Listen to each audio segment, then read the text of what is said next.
Hallelujah. Hallelujah. Hey, hallelujah. Giving. Hallelujah. Giving the highest praise. Hallelujah. Giving the highest praise. Hallelujah. Giving the highest praise. In the morning when I wake up, in the night when I wake up, I will lift up my voice to heaven and give you the highest praise. Hallelujah to my King. Hallelujah to my Father. Hallelujah to my Jesus. I bow before the throne. When I look at all the wonder and I see all the creation, the beauty of the universe, you never, never change. You never, never lie. You never, never change. You never, never change. Hallelujah to my Jesus. Hallelujah. Hallelujah.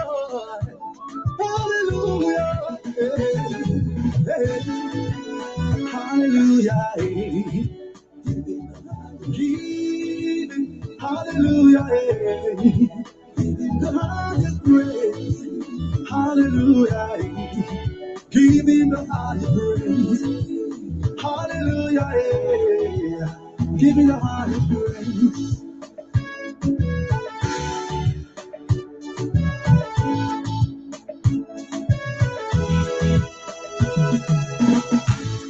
Hey, I'm the friend, Jehovah.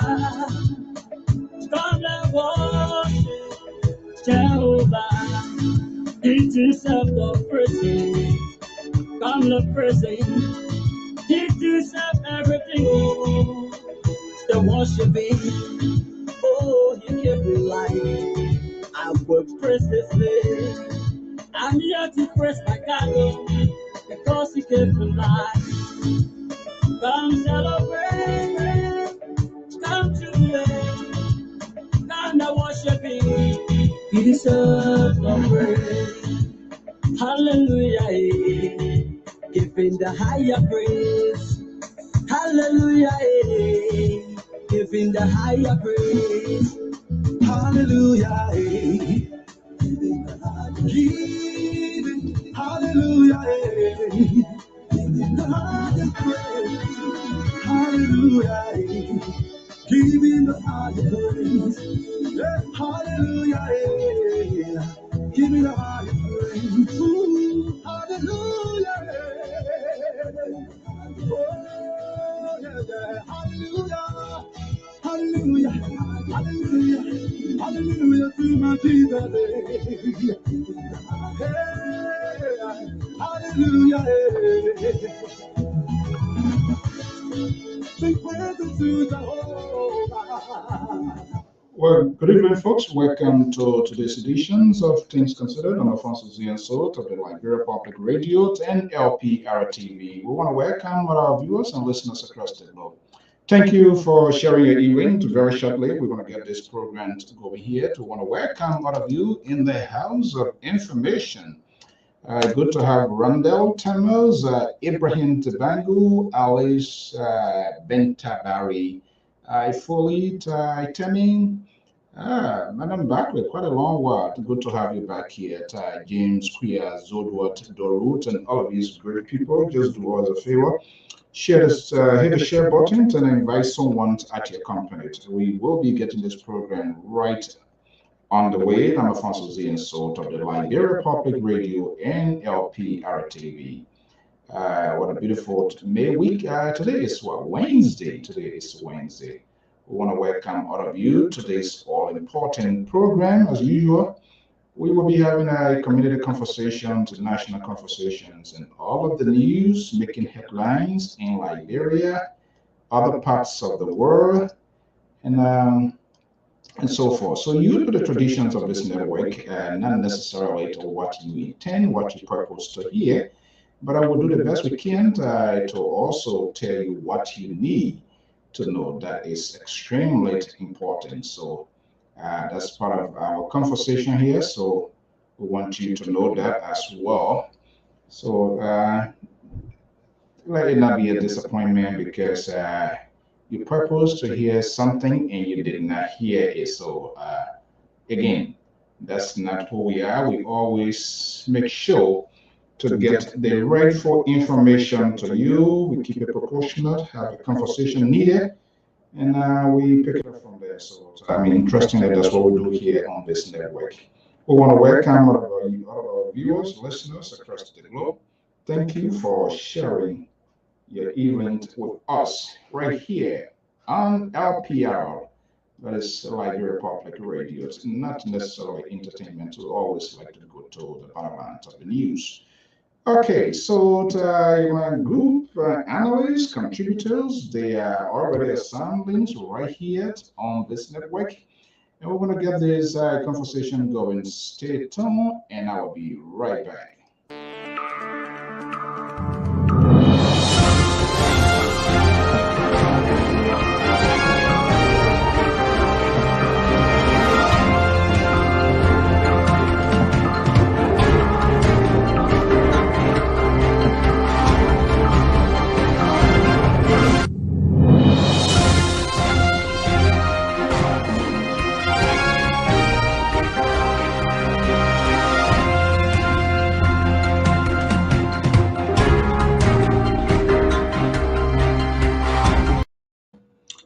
Okay, good evening, good evening, good evening. Welcome to this program. I'm Alfonso Zienso of the Liberia Public Radio. We want to welcome our viewers and listeners across the globe. Thank you to my group of analysts. They are here, they begin to arrive. We're going to have this conversation yet very shortly. So today is Wednesday. Let's see some of the news making headlines here as well. We're going to bring all of that to you. So much unfolding. This is all things considered.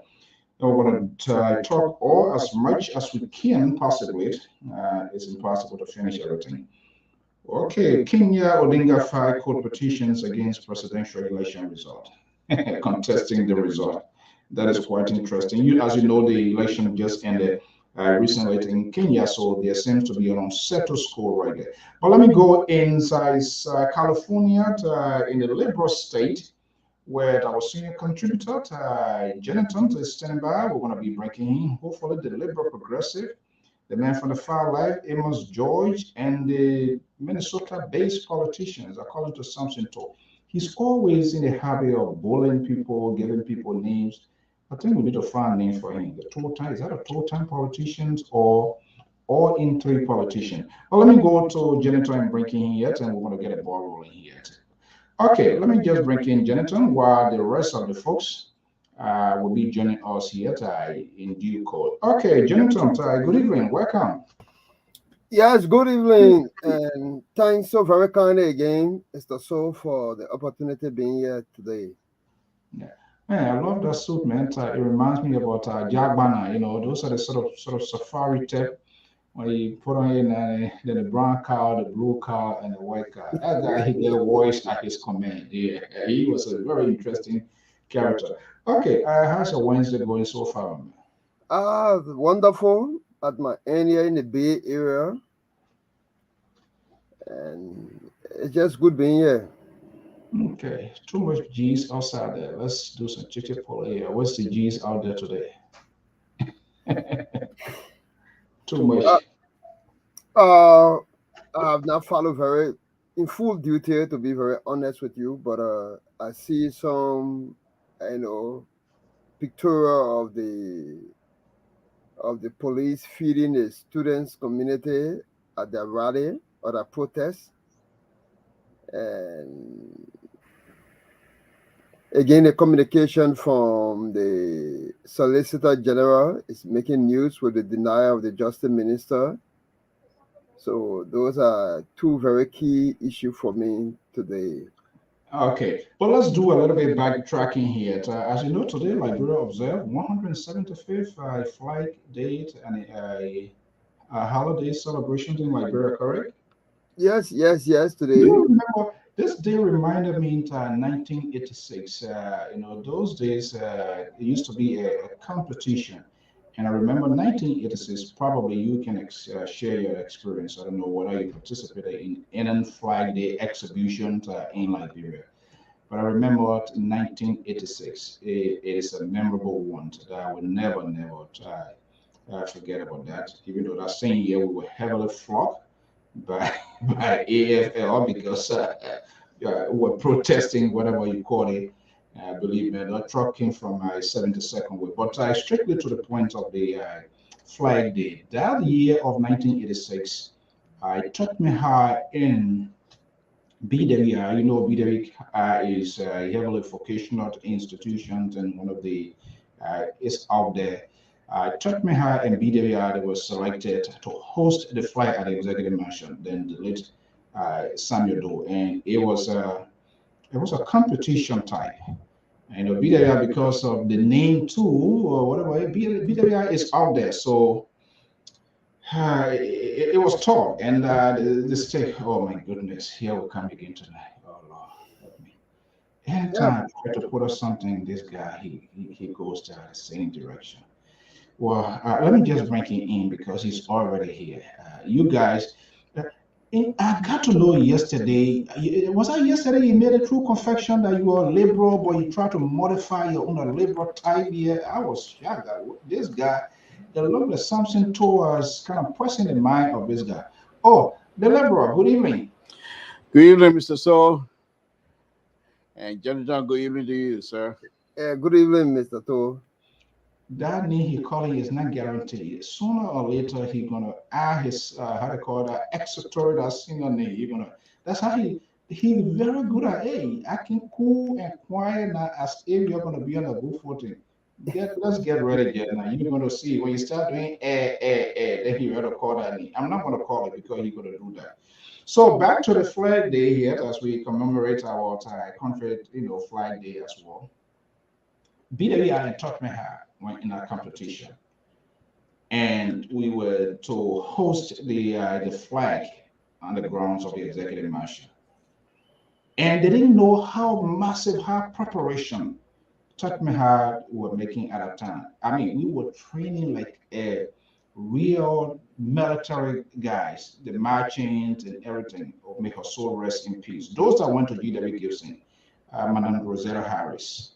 When they brought her to Tottenham had been a school that I kind of way, I can say, oh, say, why are they carrying this one? But I can tell you, when that lady came to Tottenham, it was so complete. Those that were in Tottenham 85, 86, 87, I'm talking about, they know exactly. Talking about Otterlin Collins right here in Minnesota.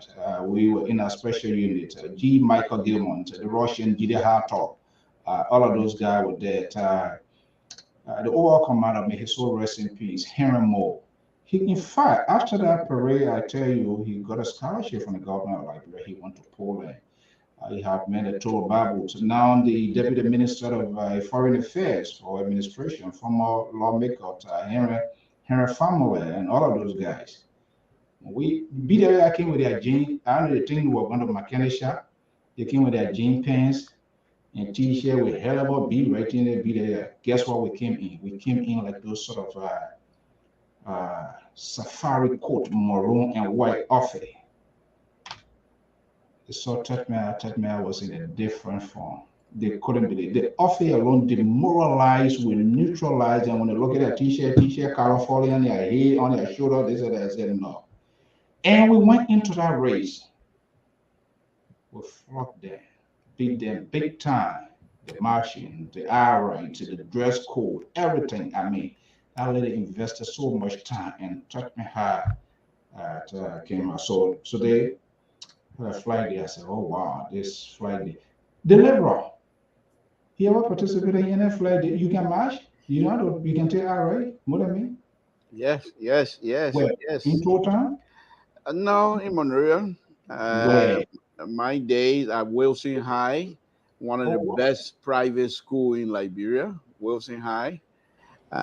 We had our days. We had our days, and somebody would tell me how. even when I was at GW Gayson at a very early age, I did that.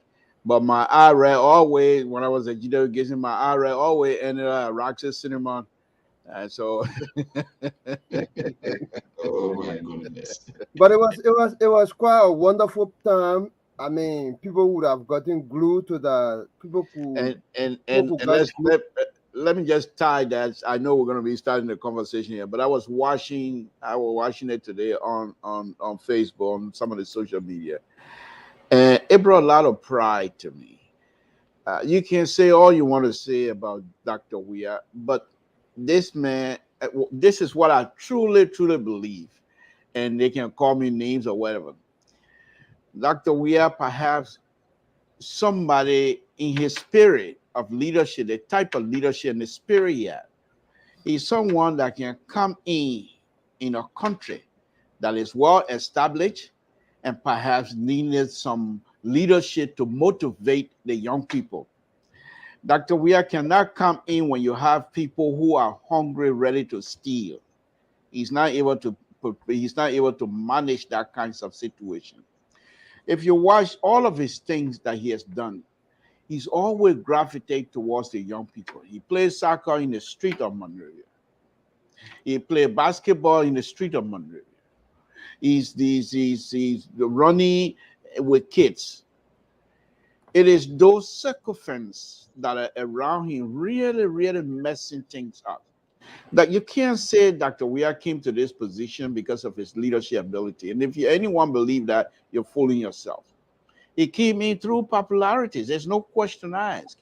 And so those that were asked to join him, those are the people that perhaps needed to seriously think about the country other than themselves. And they say other way around.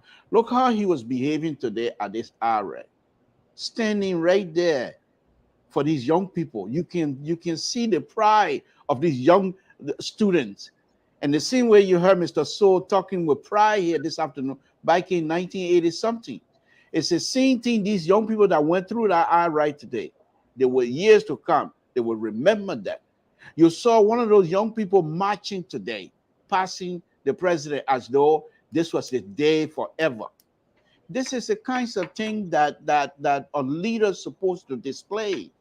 But there are people who will not allow these kinds of stuff for Dr. Weir. He's very good at it. And these people, this is what I've also believed. These people are so greedy and so stupid. I would say that. I say so. Most of these people around this man, they are dense. Not only are they selfish, but they are very dense. This man popularity, you harness that popularity entire positively around these young people, and the success that you're gonna have, it will be unbelievable. Why are they not pushing Dr. Weir in the line of trying to improve the soccer, the football business in Liberia? You saw him the last time was coaching Lone Star, and once he get on that field, he's in a different world. I mean, completely different. He didn't care whether they have camera. He was even talking to the cameraman as though the cameraman was part of the coaching team. But they don't do that. They rather than put him in the sour business. And this is what we have. I just thought I'd throw it out there. It was a wonderful thing. As a Liberian, I feel real proud of my Liberianness here. And I bet you, Mr. So, if you can do this here. I feel proud about my Liberianness here this afternoon. When baby, we love you, Mother Liberia, we love you, and we pray that good people will come. Good people will come. Right now, we got no good people. We got good people to come here. They will come.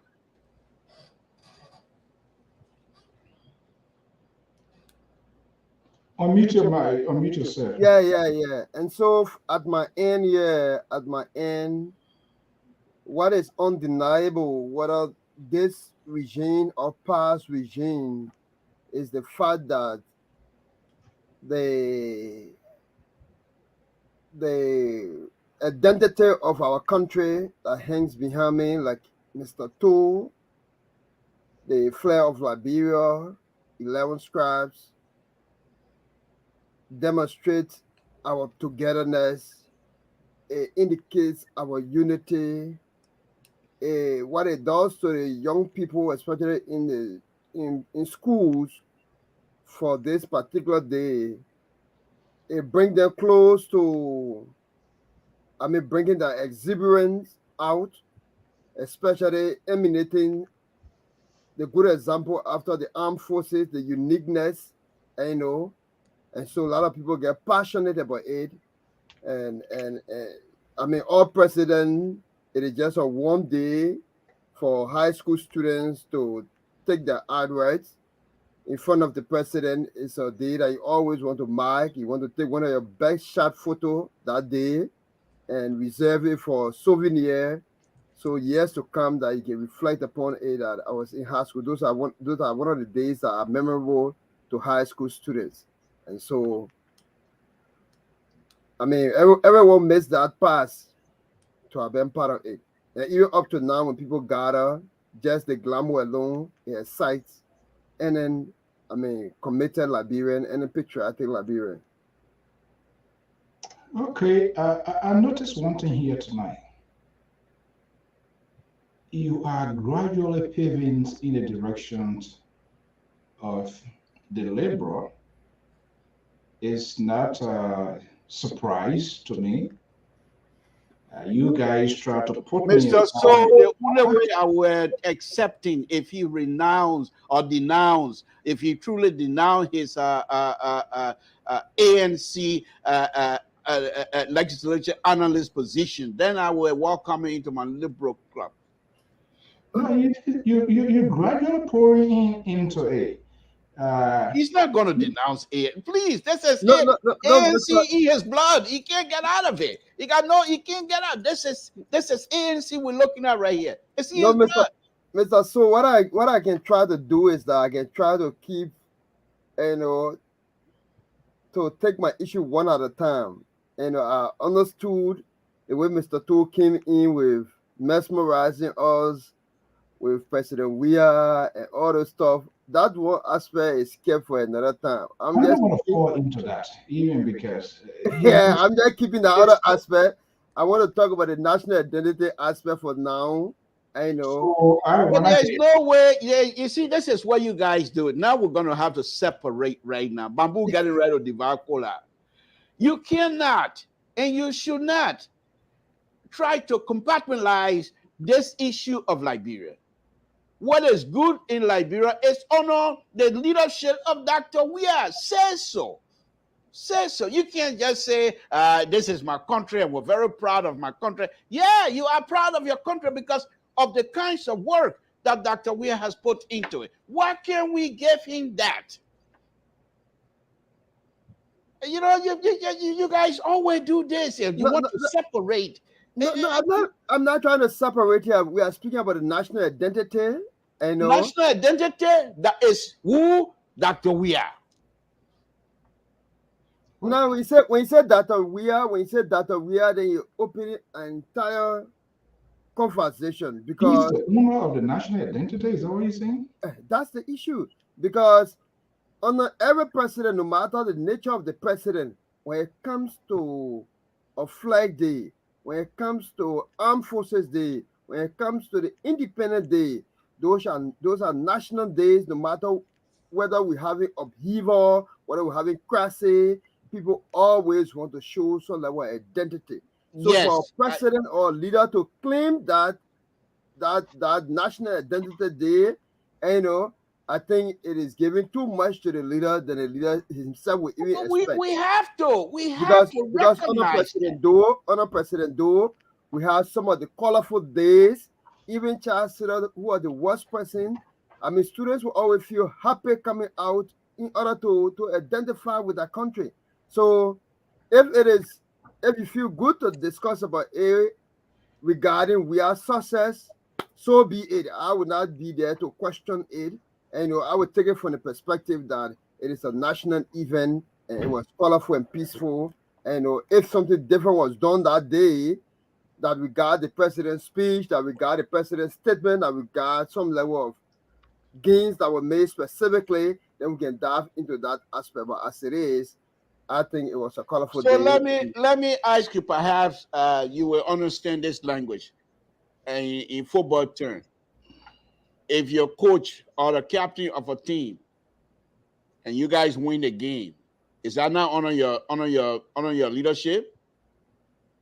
Of course, it is one of the. Can we come out and say, oh, the children, the football team, they play real good today, without attributing that part of the game to the coach way of coaching? If you really understand this, and this is the point that I'm making.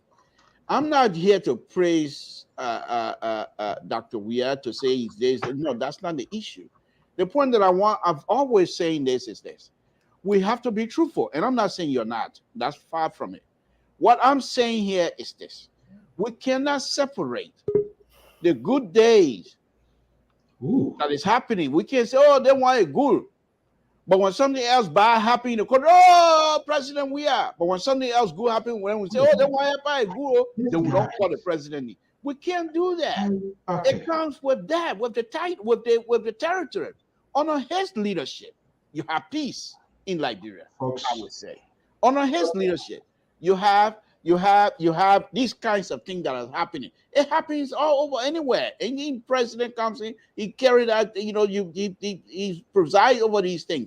But I'm saying to you that since he presides over that, let us recognize it as such. Thank you so much, God.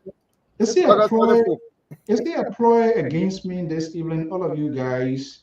I seems to be like a man in his whole team. That seems to be patriotic, not law. I see Sicily with his flag. Because you're friend with Donald Trump. That's why you don't have Liberian flag behind you. Because Donald Trump made a statement about the entire continent, which I don't want to repeat here. And he's your friend. Your friend with Sean Hannity. Your friend with Fox News. And that's why you're not going to carry a Liberian flag. Even if you're to pull it up there, it will fall down. According to my cartel. Okay, this guy, I don't know where he headed. But let's welcome our. So why your mic is sounding a little bit afraid tonight? Why is that? Why is this? Because the liberal is on the floor? Is that why your mic's scared? No, but that's insecure. Yeah, but your mic, you sound like somebody getting ready to run away from a liberal, and I will appreciate that if you do. Wow. Okay, let me welcome Mr. Sisi Goya. He's our senior contributor. As a matter of fact, just returned from Liberia. Good evening and welcome. Hey, my brother. So, how are you doing, Mr. To? How are you? And my brother Jonathan. I haven't met you before. Nice meeting you, man. I see Mr. To still got his fighting spirit going on here, Alfonso. So welcome and thank God for the safe flight. Thank you. We appreciate it. It's nice being back. I miss my family on this show. So it's nice being back. You're welcome. Okay, good. Let's be a little bit general. How was the trip? How was LIB so far? So you're firing on 50-50, man. My goodness. Well, I want to give a shout out to my brother T-Max, man. It was good hanging out on 50-50 with T-Max. You know, he had me on twice. We were first on with Tiawan Gonglo, and then the next time we were on with Mariah Yakula of the ANC. When he fight, the plan had been to discuss the WIEC results and the education in Liberia, but then the sanction came out. And then that kind of changed everything. But Liberia was good. On the one hand, that I had a chance to see family that I haven't seen in a while since the pandemic, and we were able to carry our baby to see her maternal great grandmother for blessing. So those were good. But Liberia, by so many measures, by so many indices. Is bad, politically, economically, socially. It's bad now than it was 6 years ago. Are you speaking from the context of this is all things considered? So just I see the Liberal already whacking his head. He's already on a different side. Are you coming from the political context of you being a Tiawan Gonglo guy trying to seek public of your man trying to get up there to fix whatever 16 that is spoiled, or are you taking it from the real picture that ordinary Liberian can grab? So and I would love to hear the liberals' view on this, but I hope it comes with facts and not just emotions. I'm a math guy, you know that. So I deal with numbers. Numbers don't lie. People who talk about numbers lie. So the facts are there, the stats are there. I'm not speaking because of Tier 1 Gonglo. As a matter of fact, I said I was on the show twice, right? 50-50. Once with Tier 1, the next time with the Mariah, who I think is used to be a chief of staff to Cummins.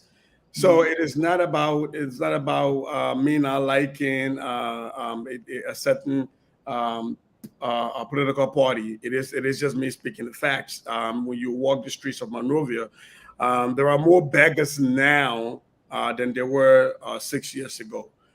There are more paupers now than there were 6 years ago. There are more homeless people now than there were 6 years ago. There are more drug addicted youth now than there were 6 years ago. And that is just facts. And even if you look at their own data by their own measure, when you look at the wire results, there are more failures now than there were 6 years ago. By any, like I said, by any logical and reasonable measure, and the greatest question is, where are you better off now than you were past regime? And that is not to say the past regime was the greatest. I advocated against the Allen government. I protested against Ellen Sirleaf in D.C. and in Minnesota. So that is not saying that that the UP-led government was a saint. But when you campaign telling us that the Unity Party-led government was the devil, and then we give you a chance to lead, and every time we hold you accountable, your only escape is to say, well, but the devil did it too.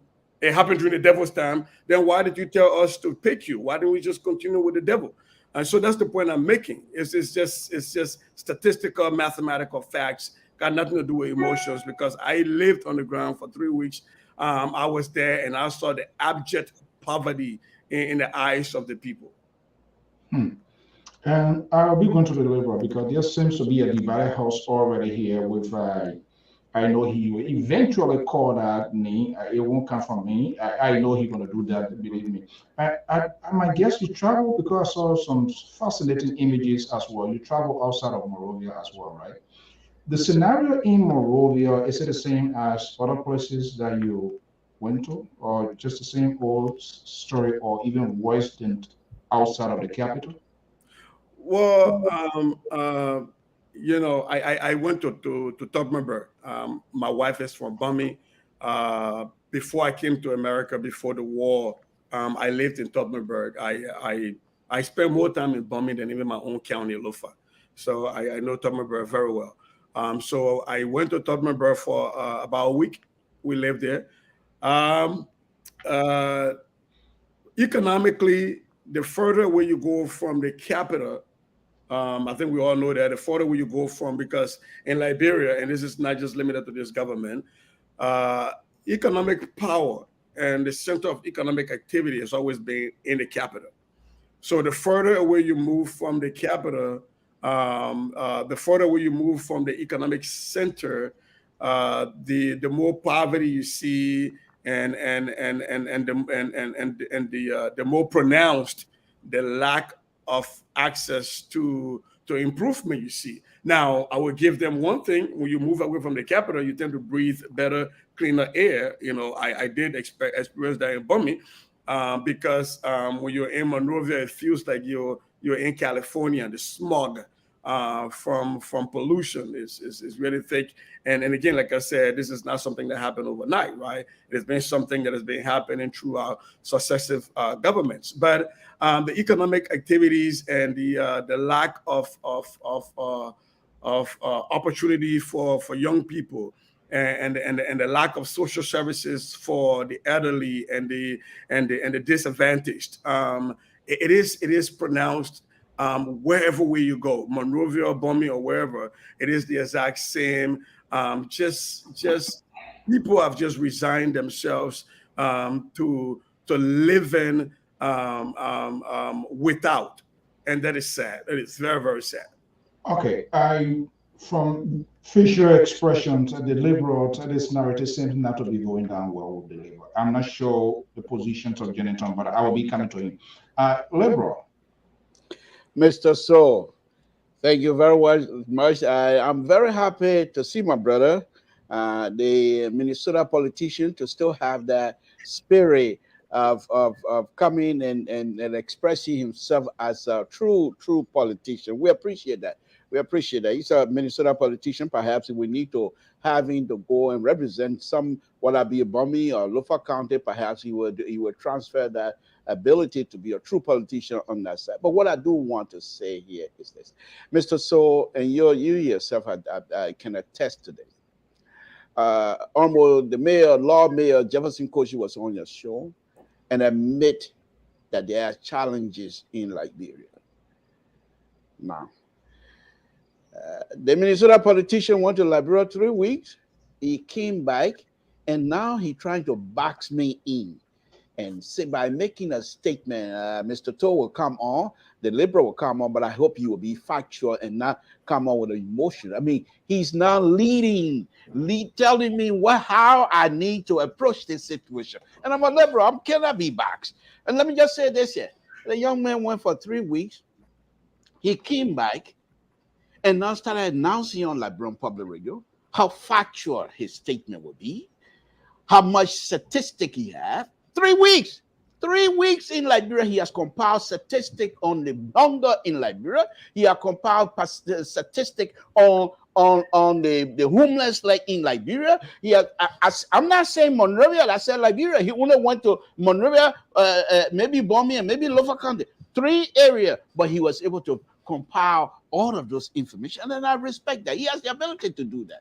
What I do want to say on this is that while we do agree that Liberia's situation is bad, however, according to him, I believe the language and the wording that we need to use to truly describe what is happening in Liberia is challenging.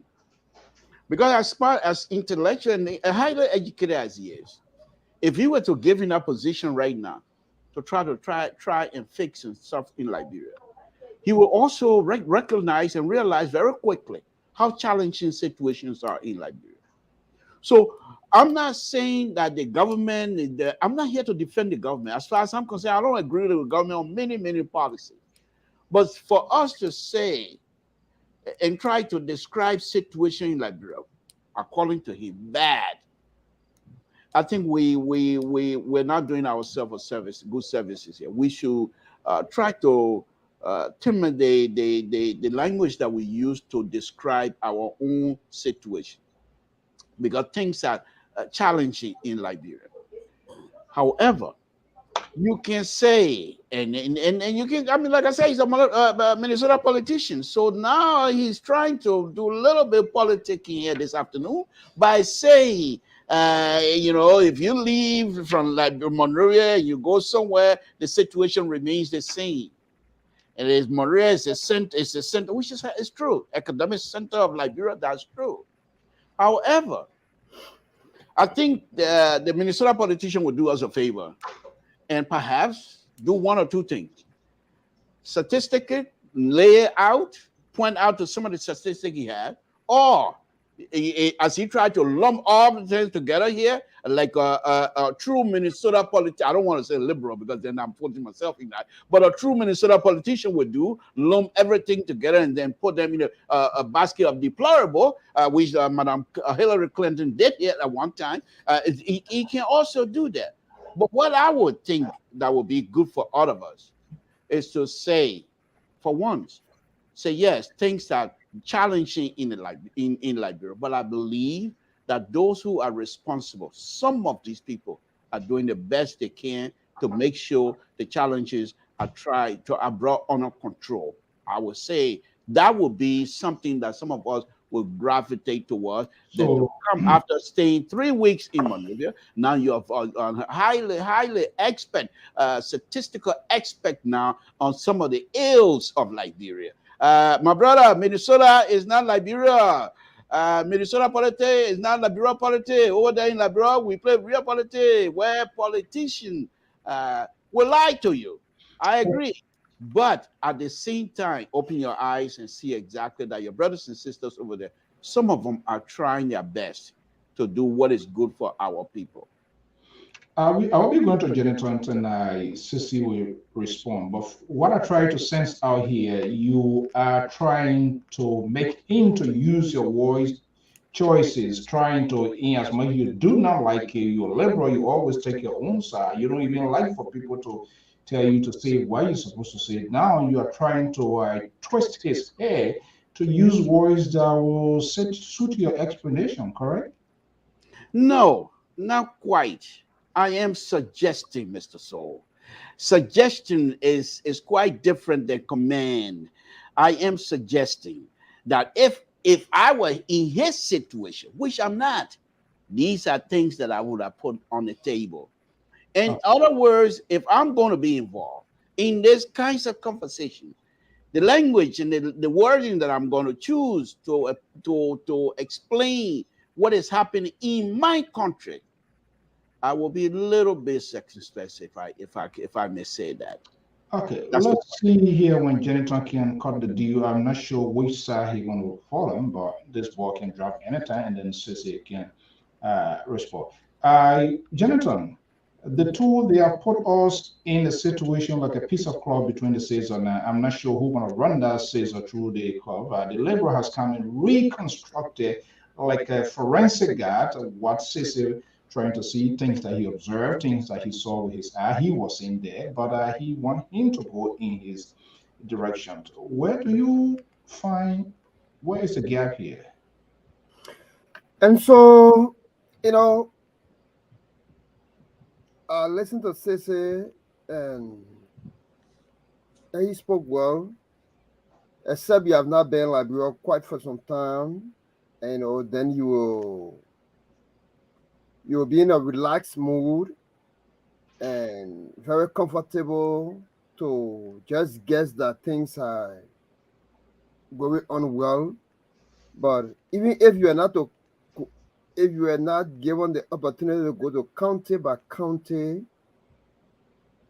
I mean, there's something called sample size that you will not collect all of the data, but you can look at a particular segment to run an analysis on what is obtaining. Besides that, you also have plain view evidence and facts.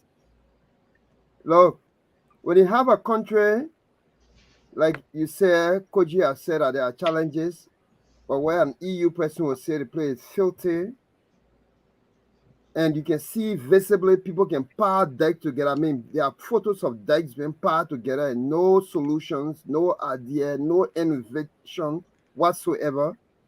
When the American ambassador can tell you that LEC is a troubling situation in our country, and I have a restaurant down Monrovia, my meter get damaged. I have the cash to pay for my meter. It takes 4 to 6 months before I can get a meter. Do I have the money? And LEC should be a revenue generating entity in order to help boom the economy. And when you have 3 of our senior officials very close to the president, individuals who should be able to attract investment, FDI, and they are on a sanction for money laundering, for corruption, for human rights violation, it is clear that indeed our people are going through appalling time. I mean, our government, almost 5 years, no foreign direct investment. One single foreign direct investment is not there. And even the ones that are making a attempt have been driven away because of kickbacks. So, Mr. To, the way I believe in the thought that the cure to any sickness on planet Earth, 50% the cure to any sickness is the realistic diagnostic of that sickness. If you know you got AIDS, you know the treatment to administer for AIDS. If you know you got malaria, you know the treatment to administer. If you pretend to not know and not wanting to diagnose what the sickness you have having, then definitely you're either going to run by kicking the bucket, as our people can say in our local parlance, or you're just going to suffer the defects of that disease. So our situation as a country, it is not that we hate our country. Like you said, the past regime is not excellent for the fact that some of its actors can say that they squander opportunities. Ooh. It was not excellent, but there were incremental steps. Some of the actors, not to interrupt you, say some of the actors said that they what? There were squandered opportunities. So it is not for me now. It's for some of the actors. Though we know that there were missteps, there were corruption, and they gave up on corruption, it was labor otherwise. But the fight on the book here is that there were times that we only had LBDR Bank, RB Bank in Monrovia, and Echo Bank. And there came a time that you had Access Bank, at least to get some of the graduate. You have FRB Bank, you have Global Bank coming, you have what the bank name, Guarantee Bank coming. So the economy started opening up, and people that came from Grand there could no longer come to finance ministry, take that check, then you get right down to the Shushan board in there. You gave your own check that you worked for, that government had delayed to pay you. You gave your check to the person, the money changer, and he takes the check and take 10% to give you some of your money. But now people are cashing money in Zwedru, people are withdrawing money in Ganta, in Harper. That is a growth. So at this point, when George Weah had labeled the government 80%, the past government, I would have expected that he would be elevating it to another level. Instead, all of our soldiers, our security apparatus that used to be paid for $90 up to 2017, $200, we have seen absolute zero increment in our pay. The rule of law, the judiciary budget has come down drastically. The Ministry of Presidential Affairs has gone twice or thrice, a quadruple that budget. And then there's question about our judiciary, about our international partners. This is not helpful to our country, and we have to be honest to say it. Okay. Now, the case seems to be building against the liberal counterpoint with that of Sisi. Sisi, let me bring you in here. The liberal questioned that perhaps maybe generalized and that was an unfair treatment in his liberal view. But here we are.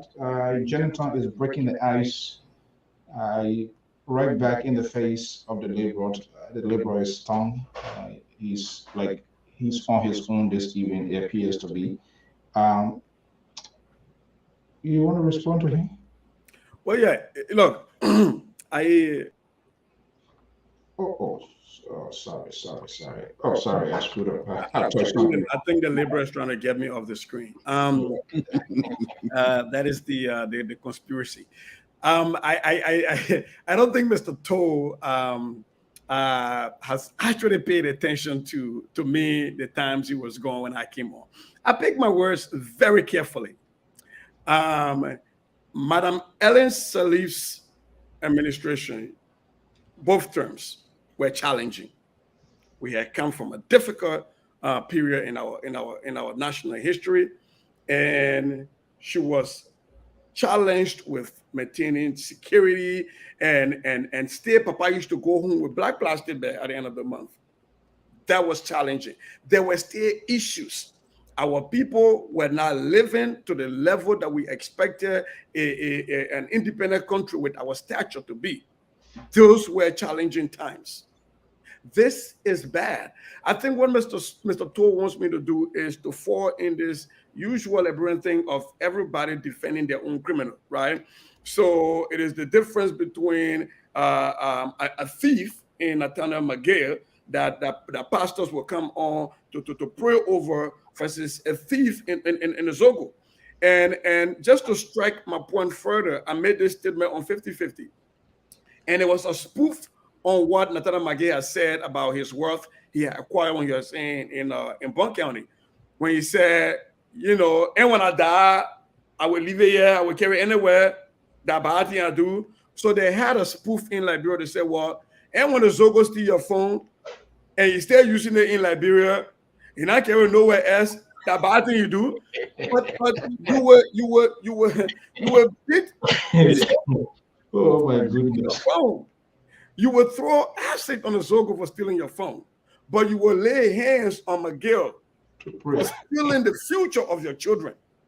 Liberia's situation currently is bad. It's not challenging. To say it's challenging is to be disrespectful and inhumane to those people who are living the situation. I do not have to have had COVID to talk about the statistics of COVID. So I don't even need to be in Liberia to talk about the stats coming out of Liberia.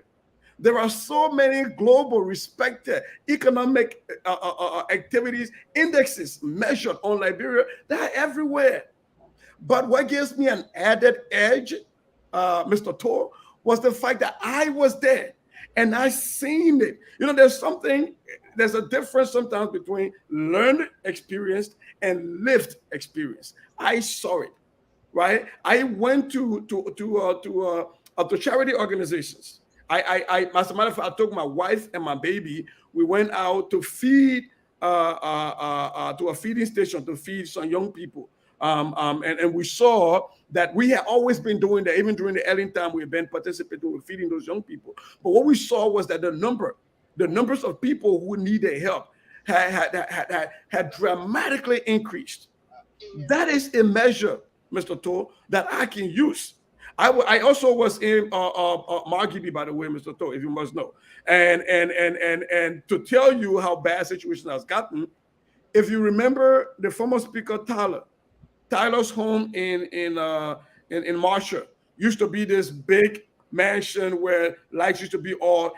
Tyler's home is not even electrified. I passed there several times. It's not even light. They're using it for Kobo shop now. That's how bad the economic activities have gone. That even the former speaker house that used to be one of those places that people went to live the life. The people around there just in abject poverty. Again, what I want my brother to understand is that I am not wholly blaming this issue as the genesis to be with George Weah. What I'm saying is that Ellen had a challenging situation. She passed on to George Weah a better situation by the measure of George Weah himself when he said he gave Ellen Johnson 80%. That is his measure, not my measure. And so now when we go, after you taking an 80% of functional economy, and you come down and all you have managed to do is to create more poor Liberians, and you want me to say it is challenging? No, that would be a disrespect to the poor people are saying in the streets. That would be me pretending like I do not have humanity. I think the best way to call this out is not me hating my country. It's me telling my country the facts as I see it. And like I said from the beginning, numbers don't lie, man. The numbers don't lie. You can go to any measure, World Bank, any measure that's been put out. If you measure 6 years ago to now, it is worse now than it was 6 years ago. It's not me saying it, it's just the data. Okay. Lebra, before we get out here, I think this seems to pound their case against you here a little bit. Why? Are you taking a glass of water? Unlike Rubio, I'm just tasting the water here. And they're not making me to drink water. This is not Rubio on the debate stage. Look, Mr. So, let me just say this here. First thing I want to say is, I will ask you, Mr. So, who is the CEO of LPR, to do all you can to find someone that will join us from not necessarily a sedition, but a sympathizer of CDC. I am not either of those. I'm here to be factual. So I will ask you to find somebody who is either a sedition or a sympathizer of CDC. Now, here's what I'm going to say. I do agree with everything the Minnesota politicians stated here, which is fine. However, the ANC legislature analyst made a statement here to say that if you're sick and you want to know what a cure would be, it's better for you to have a good diagnosis of the illness. That way, you will be giving or prescribe the medicine to cure whatever it is happening. Fine. However, my point on that is, if the experts that are going to be diagnosing whatever that is thing is happening, if they have interest, financial interest into the medicine that they perhaps going to come and prescribe, then I question that. So if you're going to tell me what is wrong with Liberia, that's fine, because it is our country. But those of you who going to now say what is wrong with Liberia have invested interest in trying to take state power, then we question your motives, to be honest. However, these two gentlemen, I've been with them for quite a while now. I know they're factual. And they might be on other side of the political avenue or whatever you want to call it. That's fine with me. Now, Minnesota politician, I agree. You don't have to come here and use any other word that you will feel by using those words will be disrespectful to our brothers and sisters in back home. I agree. That's fine. But what I want to say on that is this. We have to say these things not in vacuum. In other words, as though this is it. Nothing else is happening in Liberia. The suffering is the only thing that is happening in Liberia, nothing else. The poverty level in Liberia, it is so bad that nobody else see any good. That is where I try to differ with you guys from time to time, because I do believe that Liberia, for me, is very challenging. I was there, 3-4 months ago or so. I saw the way things were. In fact, I interviewed the Minister of Public Works, who told us that we will do better if we can move the city of Monrovia from Monrovia to take it somewhere else. If we want something decent for the capital city of our country. And I have that video here. So people are quite aware of the challenges in Liberia, specifically Monrovia, where you have people, and this also is very painful to me as an engineer, where you have people with built right directly on top of a drainage system, without realizing that what they have done, they block that area, and everyone else around them, because of their action, will suffer.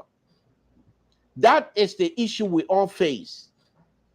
We have to do what we can, not to pushing blames here and there. It can go all around. Madam Sally, who you think, yeah, she had challenges, yeah, but she didn't have bad things, you're saying, that's fine. But under her leadership, the international community pumped $25 billion in 12 years under her leadership. And when it rains, water side is no go zone.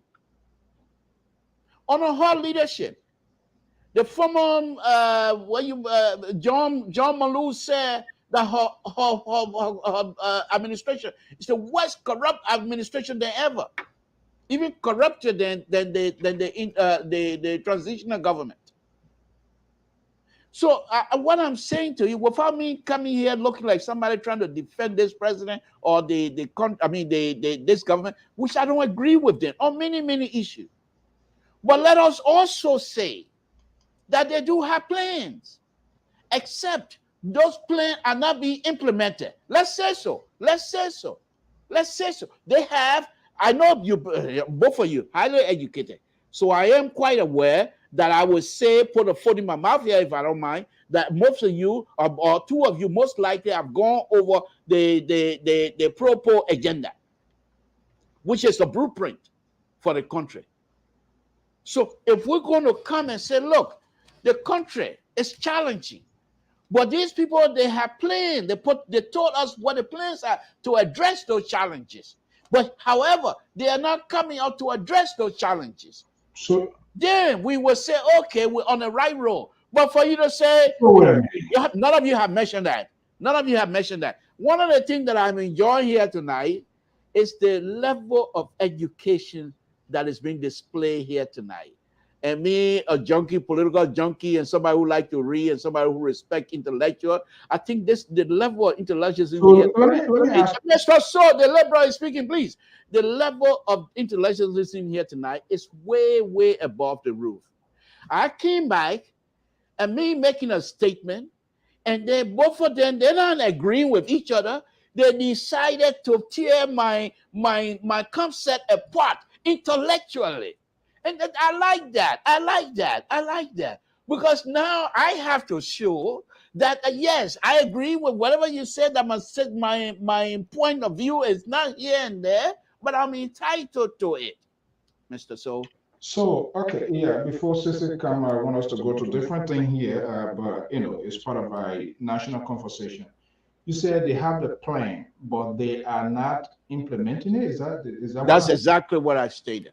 is it They are true? not implementing it to the fullest. So, what is the significance of that plan? That means many of those people that are responsible are inept. Who people, when you say many of those Those who are responsible to implement they're not the president.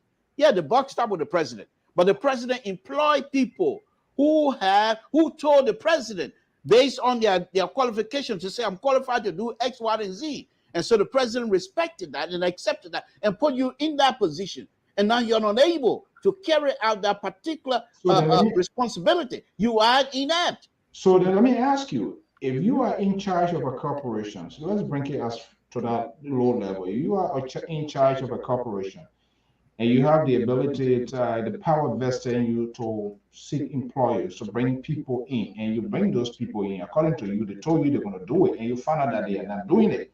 Let me interrupt you because I'm not ashamed to say it. I will eat crow if I have to.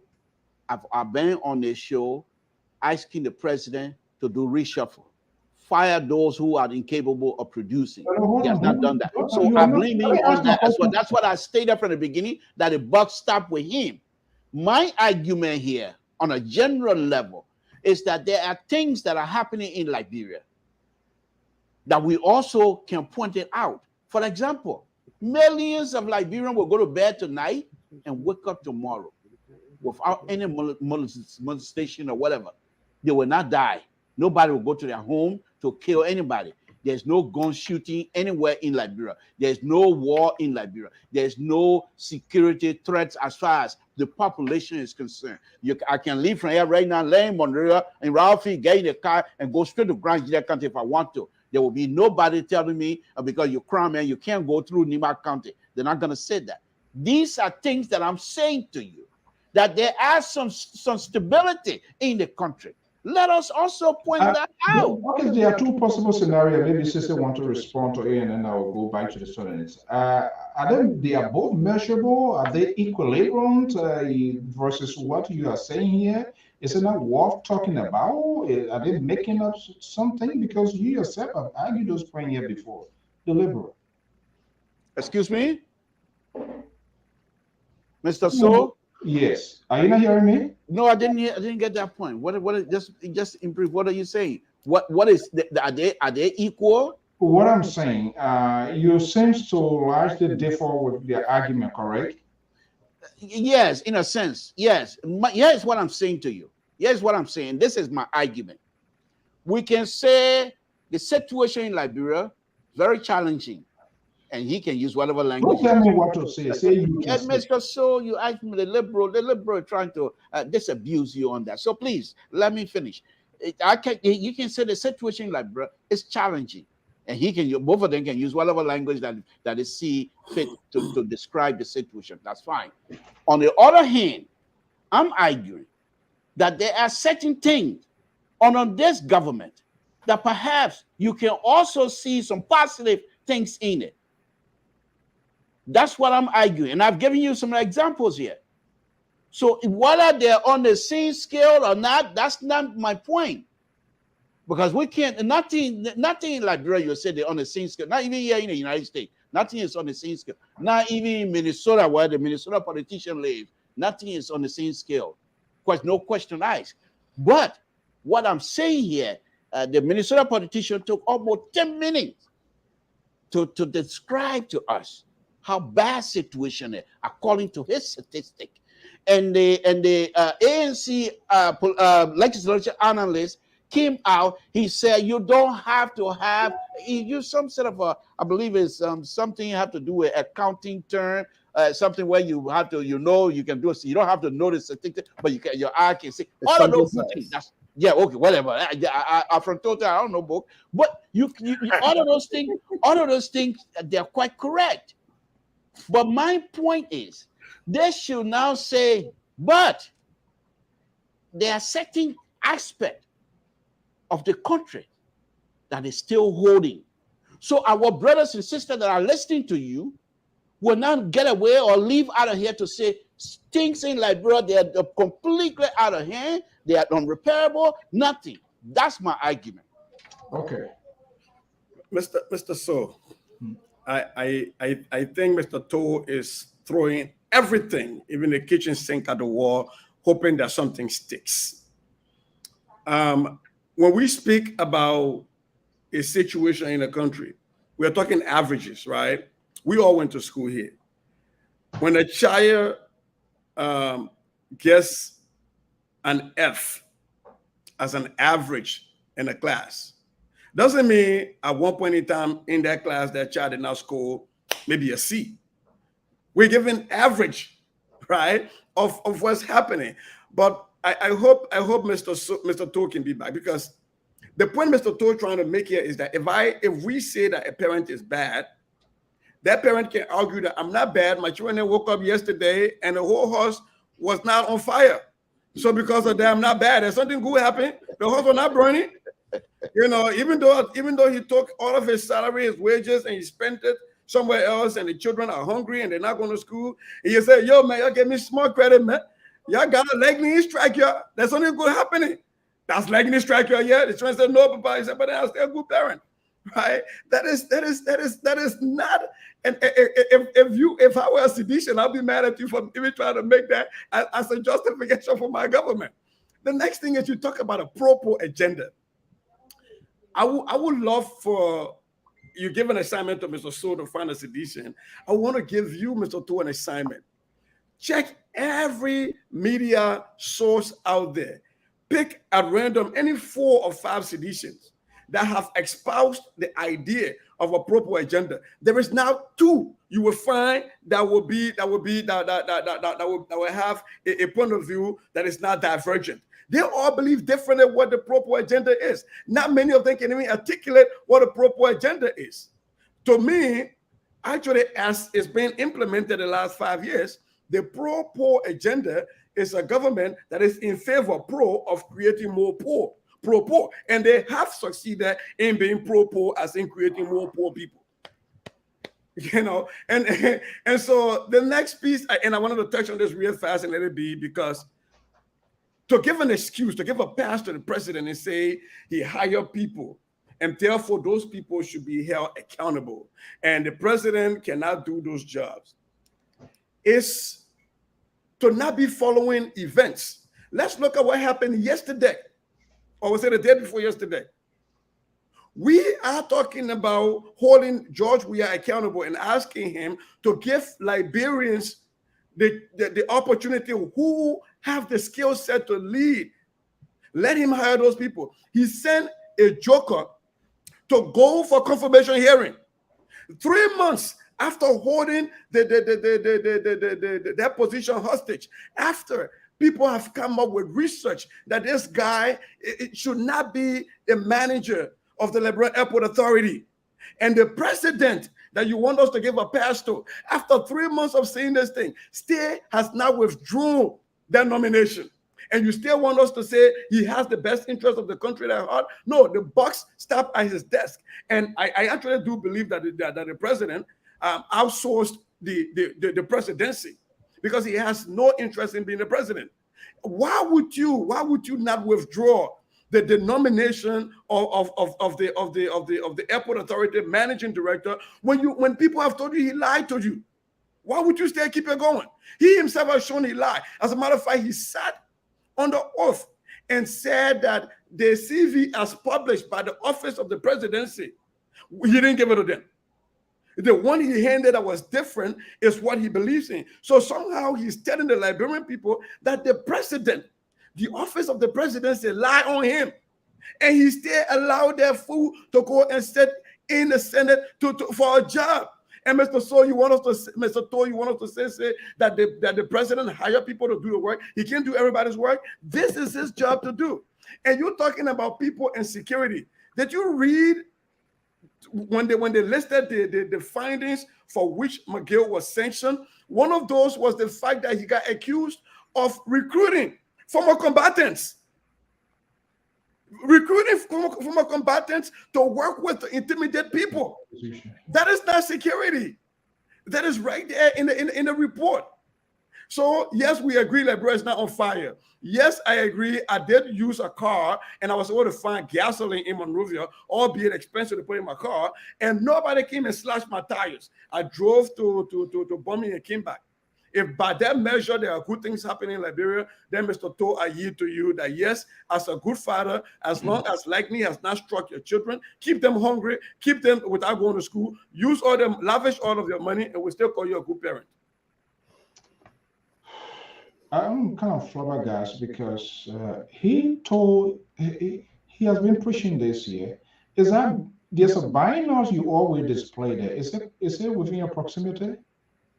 Mr. So, Mr. Analyst, is ANC analyst. Give me, if you don't mind, if I may take 1 or 2 of your time, if you don't mind, please. Can you yield to me, sir?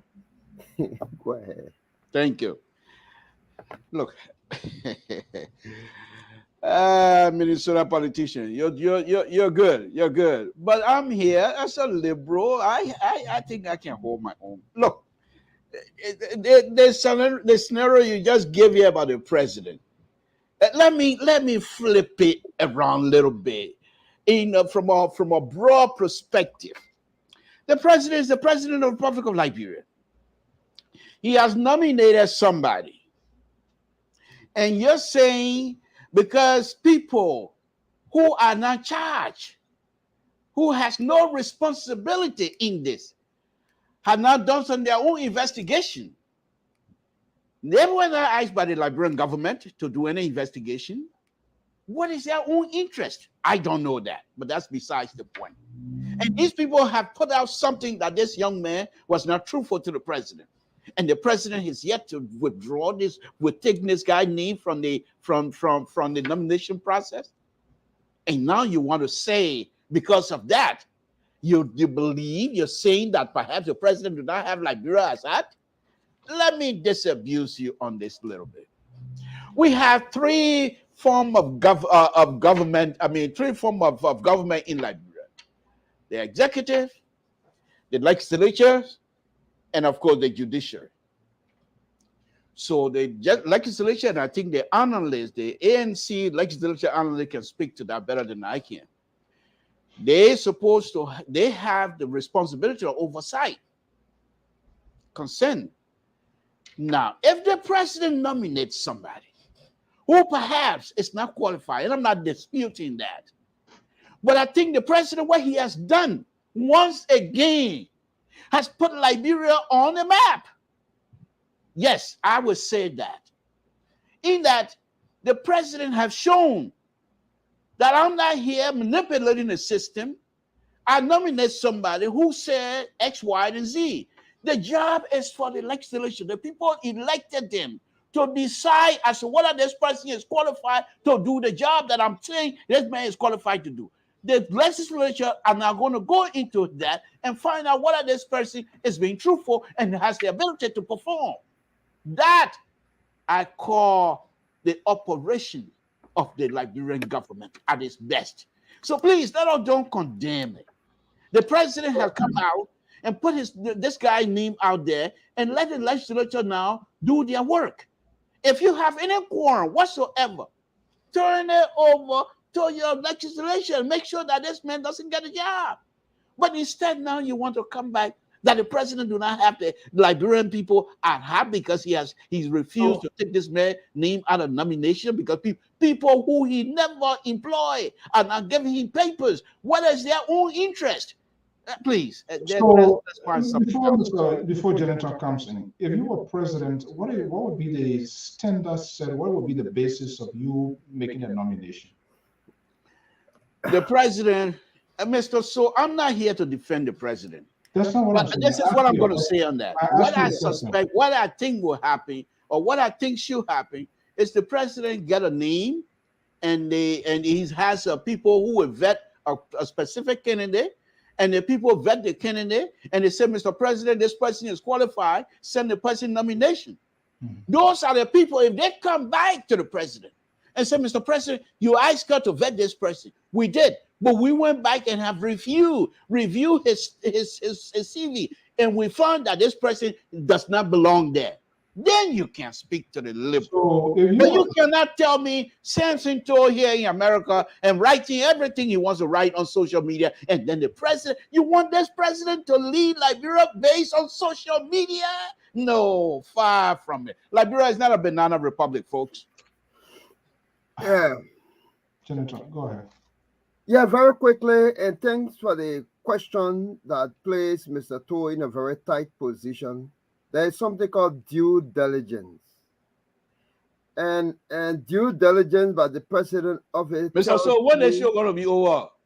Tells you, it tells you the extent to which the president of it is well prepared. Look, Liberians in their bulk majority, 15 political subdivisions, from whence President Weah and his CDC-led government boast of winning 14 of the counties, voted for Weah and lawmakers. There were no ministers and agents in terms of director general that were on that ballot. By that, it means that President Weah's office would have some of the best brain that would do due diligence for him. But again, when President Weah will appoint Magay, who first and last experience will be an assistant minister at internal affairs, then you understand what will be the outcome of the result that we are now getting. What is really disappointing, and to be honest with you,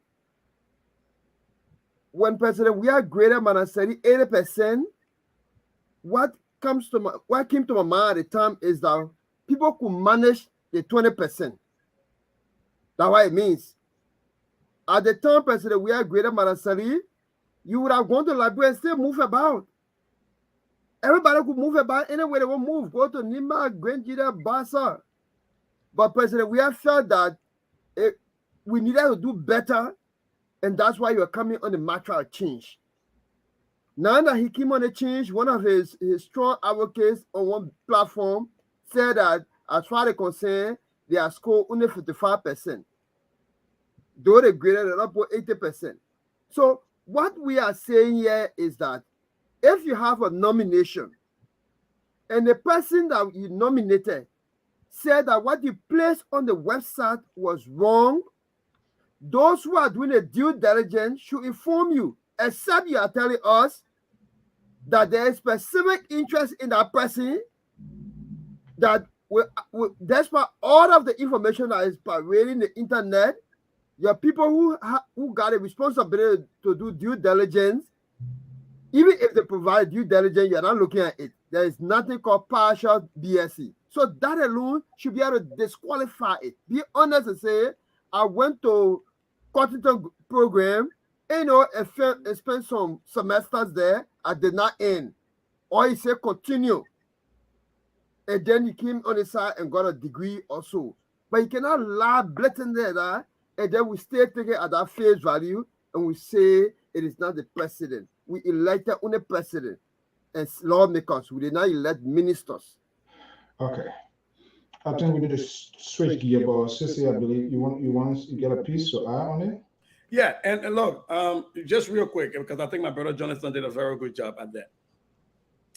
I think Mr. Tour is, I think he's not being fair to us. He lives in a country where when the president decides to nominate somebody, we look at the whole Supreme Court justice situation in this country. They float their names, and there are organizations that go out and do digging. After the White House have done its own digging and everything, the people go out, and when anything bounces in the news, the president takes that and goes back and look. You cannot be a president of the Republic of Liberia and say you don't run stuff because people wrote something on Facebook, yet you spend all your time in releasing new music and stuff. Those two things don't jive. And so let me tell you something right now. The chief of staff, the office of the chief of staff, Nathaniel Magay, the minister of presidential affairs, the duty of their office is to serve the president, which means you do vetting, like you said. You do vetting, and if anything else come out, we're all intellectuals. When you do research, you do rely on other people's research. You don't say, oh, because you must not in the same class, and because you're doing your own work, so anything came out, I can't use it. No, you use, if somebody comes out and say we found this, you check it out to see. Especially knowing that there will be opposition that will be coming out against most nominations you make. That is just the nature of the beast. So you have to make sure you're doing due diligence and checking those out, unless it's because of the pay-to-play scheme that McGill got accused of, that money has been taken from these people. Therefore, they have to stay, their nominations have to hold on there. Look, I told somebody the last time that it didn't have to take the Magnitsky Act sanction for McGill to have been suspended. The first time the Wambudiki issue came up, McGill did not serve the president well. There are other things that have come out. Zolizo came out, but let's forget about that. Let's talk about the most recent ones. This lady that got nominated to Maritime, most recently, that went to the Senate to get disgraced. And every time a president nominates somebody, and that person got to be rejected, not based on their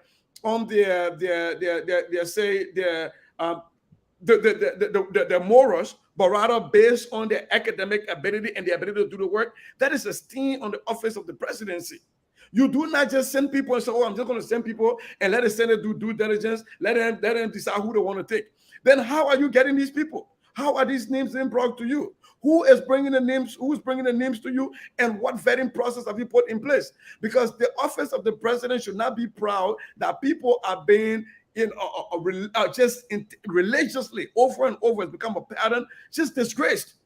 You look at that lady, you look at Wambudiki, and look at this guy who is now accusing the office of the presidency of lying on him because he said that the CV as posted on e-mention, he had no idea about it. Right? And this guy submitted to the office of the president, the chief of staff, that he has a partial BSc. A partial BSc. You know what? I got a partial double doctorate because I'm thinking about becoming a doctor one day, even though I've not gone through. That is sad. This is indefensible. And I'm saying this because I am a patriotic Liberian who loves my country, and the office of the presidency ought to be respected. I think McGill disrespected the office of the presidency because of his pay-to-play scheme, and the president largely outsourced his duty to McGill, and therefore all of these things have come up. Mr. So, Mr. So, I have to respond. The thing here is these two gentlemen now. That's the last point. But Mr. So, you can clarify anyway. That's the last point on but the. That's fine. That's fine. But let me make my point. Why, when it comes to the liberal, that you're trying to somehow trying to disown me on this show? This is unacceptable. This is unacceptable. Let me just say this here. Mr. So. Why we agree that these two gentlemen are making a good point here tonight, but at the same time, without them looking now, my brothers, you two are now arguing for me, which I do appreciate. In that, I stated earlier that the president employ people to do work. And if those people are not doing the work, I felt, and I still feel, that the president needs to dismiss them or do reshuffle. And you, Minnesota politician, clearly stated here tonight that there's no way that the president will be removed from that. It's the responsibility of the president. If the people are not doing something, then the president, the buck stops with the president, so to speak. I'm just paraphrasing now. Fine. Good point. But here's what I'm saying to you. The president asked people. Somebody brought the CV to the president, and the president asked people to vet this individual. And these people came back to the president and said that this is good. You know, let me be ridiculous here a little bit this evening, because that's what I do, and I'm very good at that. For your both people, it's sweet for you. It's sweet for you. I like the way the president is behaving to make your both people's stomach run like that. That's good. When this young man started, your both people, oh, man, no vote. Oh, we don't want you. Everybody start. You, Minnesota politician, as intelligent as you are, if you were to gravitate towards the president, perhaps some of these beautiful ideas that you're exposing here tonight would have been able to pass on to the president. We all sat here and let these people put this man in a bubble. Now the bubble is running our stomach. And now we're going to say, nah, this is what I'm going to say to all of you. The president, as far as I'm concerned, trusted people. And these are people that were in the trenches, political trenches with him. And you guys want him to now go out of a certain go and accept the whatever is coming from Dr. Formula? No, far from it. My point here is this. These are the people the president trusted. These are the people the president is working with. And these are the people that are giving the information to the president. So let the legislature do their job. The president has done his job. He passed the name over today. If they are not qualified, let them be rejected. This is how the president continued to put Liberia on the map. We are a republic, not a banana republic. I want to say one good thing about the president quickly. That many please do so. Please do so. I want to say it. It is very good. Sometimes Councillor Gonglo talks about it. Look, the Kamara at our pass by Honorable President Weah 2019. That act that outlawed the president people being charged for criminal libel, sedition, and criminal maneuverings that have been outlawed is a very good law that was passed by President George Manning Weah. But hey, look, President Weah is like giving his own self difficulty, like they are giving the lobbyists difficulty, giving them millions of dollars. It's not reflecting the FARA report. That's the same kind of situation. You pass a decent law like this under your stewardship, but you take on a whole podium, and say anybody that will cause disturbance or that will insult the president, they will not walk the street of Liberia freely.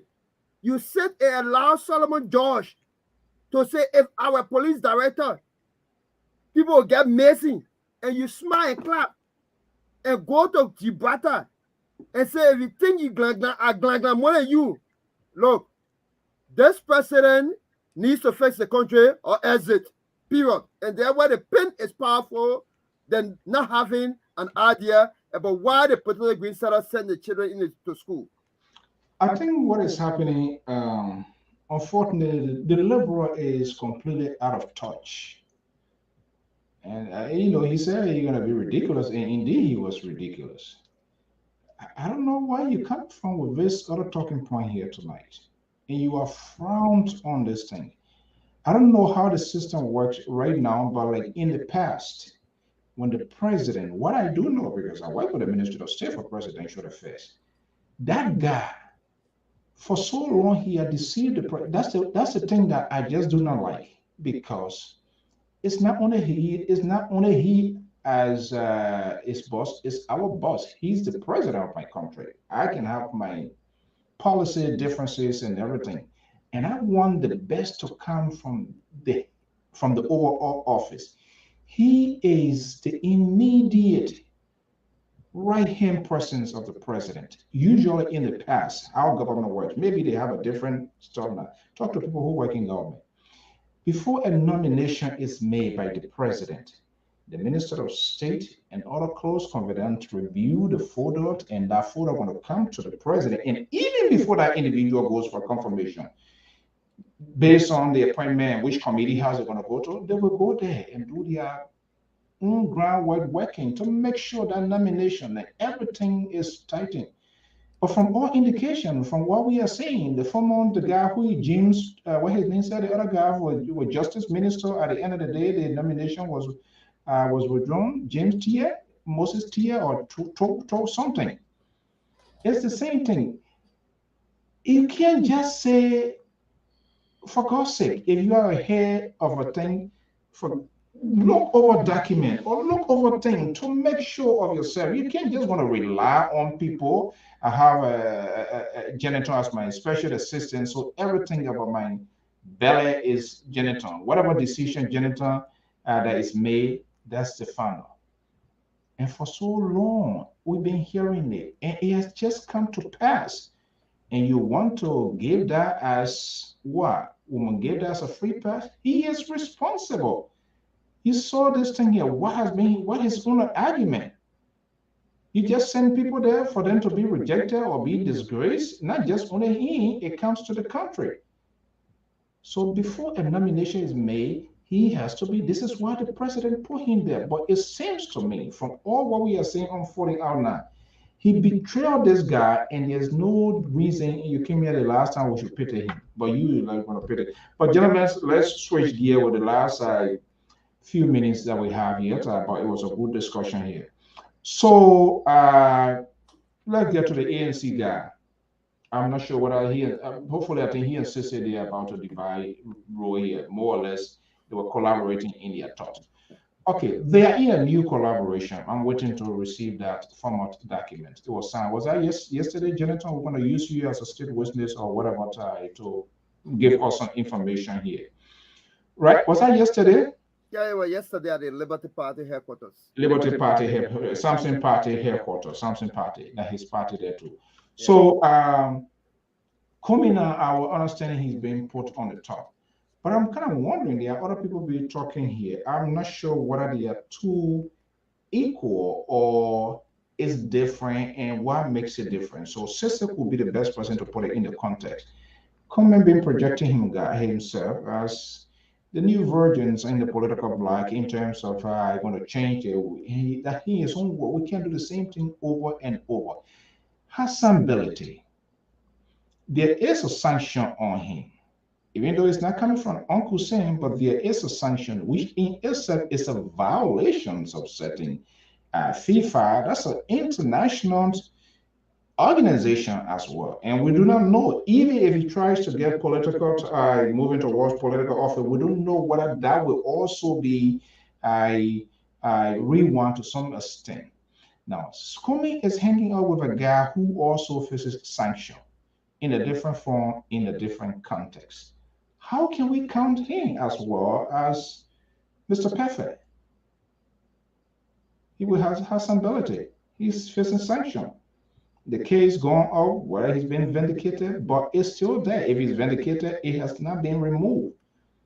So how can we cut through that gap as well? Is that a potential problem for Cummings, or that's nothing because it did not come from Uncle Sam?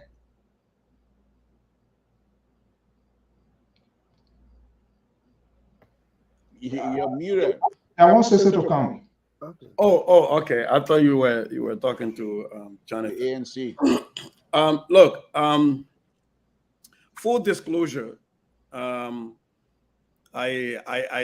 like Cummings, but I'm not supporting Cummings. I liked Cummings in 2017, and I was disappointed in round 2 when he became indecisive and could not endorse either of the two people going to the second round, George Weah or Ome Boakai. And then to turn around and come back and form a collaboration with one of those people, Ome Boakai, later on in the CPP. I think in politics, you have a lot of fluidity, but sometimes consistency, people look for consistency. What was about Ome Boakai that he could not endorse in round 2 against George Weah in 2017, that he found appealing to form a collaborating partnership with later on, and then that led to their breakup. And then what was so saintly about Boakai and Ure, that when the first collaboration was formed, only to call them criminals and thieves and start to recognize the bad things they have done all along. I think Cummins is still by far one of the best chances Liberia has of correcting decades and decades of bad leadership in Liberia. But I'm afraid that Cummins is falling prey to the usual things that happen in Liberia, where you get very good people with very good heart that get surrounded and cocooned by people who are in it for themselves. Samuel Doe had a very good heart for the country, had a surrounding of people who cocooned him and put him in a bubble, like my brother Samson said, and that bubble became so acidic, and that it started to eat itself. The same thing is happening with George Weah. George Weah, I was one of those youth who ran behind the limousine when George Weah brought that war best to Liberia. I ran behind George Weah limousine. I still remember from Congo Town all the way to a house, and that was national pride. There was some of us used to play soccer and right on our back with the arches, Weah, because we wanted to be Weah. And I still believe that George Weah, as a human being, is a decent man. Is somebody who loves for country. It's unparalleled. And I want to put that right here, that he showed us during the war, when other people were putting us on the map for something else, the child stealer and the Sawyer and everything else. George Weah was the one shining example of something good coming out of Liberia at the time. But George Weah got the presidency, and then he's been surrounded by people who don't share his same love. And sadly, that has become acidic also. And I see the same thing coming for Cummins. When you have people that are ill-advising you and they're in the game just for what they can get today, for the newest car they can drive and for the newest mansion they can build, that is bad, that is sad. It's the same thing happening to Omer Boakai. He surrounded himself with people who are not allowing him to step outside and breathe and to be able to say, well, I see Cummins, come, let's have a sit down. How can we move this thing forward? Because and I think they all know this, this is not going to be a one-round election. For a long time, Liberia has not had a one-round election. So there's going to be somebody going to round two with George Weah. If Cummins and Boakai are so adverse to each other, then who is going to call on the other to support them in round two? If Cummins goes to round two, is he going to be able to actually go to Omer Boakai and say, I need your support to win against George Weah? And if Omer Boakai goes to round two, does he really have the ability, after all that has been said and done, to go to Cummins and say, come and support me? I don't think so. I think these people are creating a situation where George Weah is going to end up getting re-elected. And I'm not saying I'm endorsing that, but I'm saying that's what looks to be happening. So until and unless people can stop being about this whataboutism, they did that thing to me, so myself I did this to them. You know, the party did this to Comey, so now ANC got to do this back to them. ANC did this to Boakai, so we got to pay back. And so what was the essence of saying that a Musa Belete-led LP coming to you to sign an agreement actually gives you even an agreement, because the Supreme Court has recognized that Yombri Kanga is the political leader, and they've been fighting all along about who can carry the political party where. Let's me agree that Musa Belete on paper has the party. Do we really believe that LP, Grand Bassa-based LP, that Musa Hassan Belete has the ability to carry Liberty Party and deliver on a silver platter, vote-wise, to Cummins? I don't think so. And so I think all of this thing is just political sideshow. And I think I hope there's going to come a time where the big boys, including Tewan Gonglo, including the Alexander Cummins and other people, will come together and really coalesce and decide how would the opposition be, so that our Liberian people will have a clear choice to make between George Weah and the CDC, clearly telling the Liberian people what they have done, all of their gains and their plans, and we have an opposition that will say what are their plans are, so that the Liberian people can make a clear choice between continuing with George Weah if that's what they see, or going with an opposition that has a unified strategy. Okay, I think this one here is Jonathan under the microscope. Jonathan. Yes. So thank you, and thanks to Cece for your explanation. But the question relating to ability FIFA sanction and that of the Treasury sanction, there's a little separation in between there. They are all international institutions. They are all sanctioned by the way.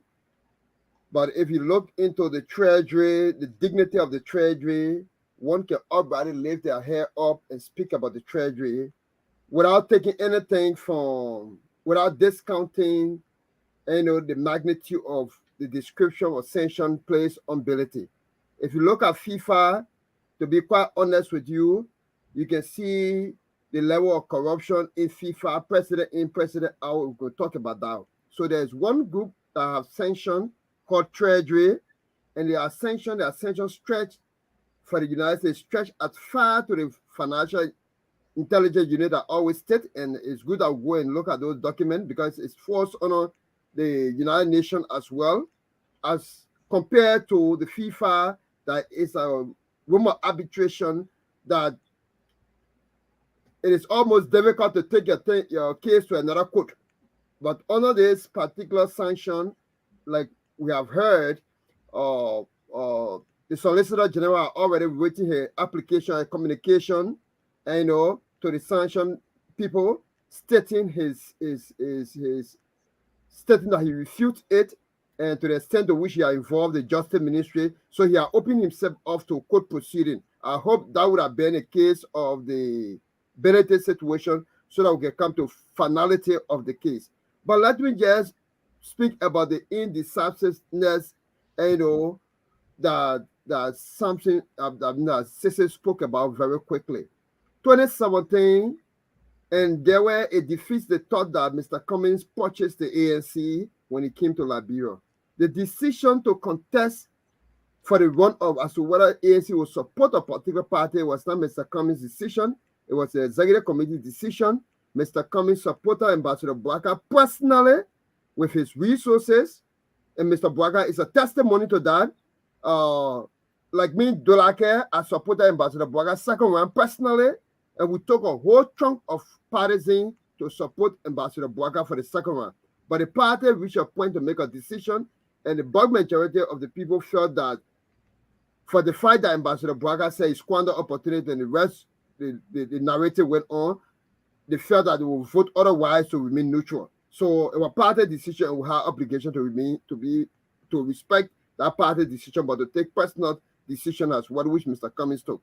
But the issue about Liberty Party, have we asked ourselves what caused the problem of the CPP that got people magneted, attracted, moving towards CPP?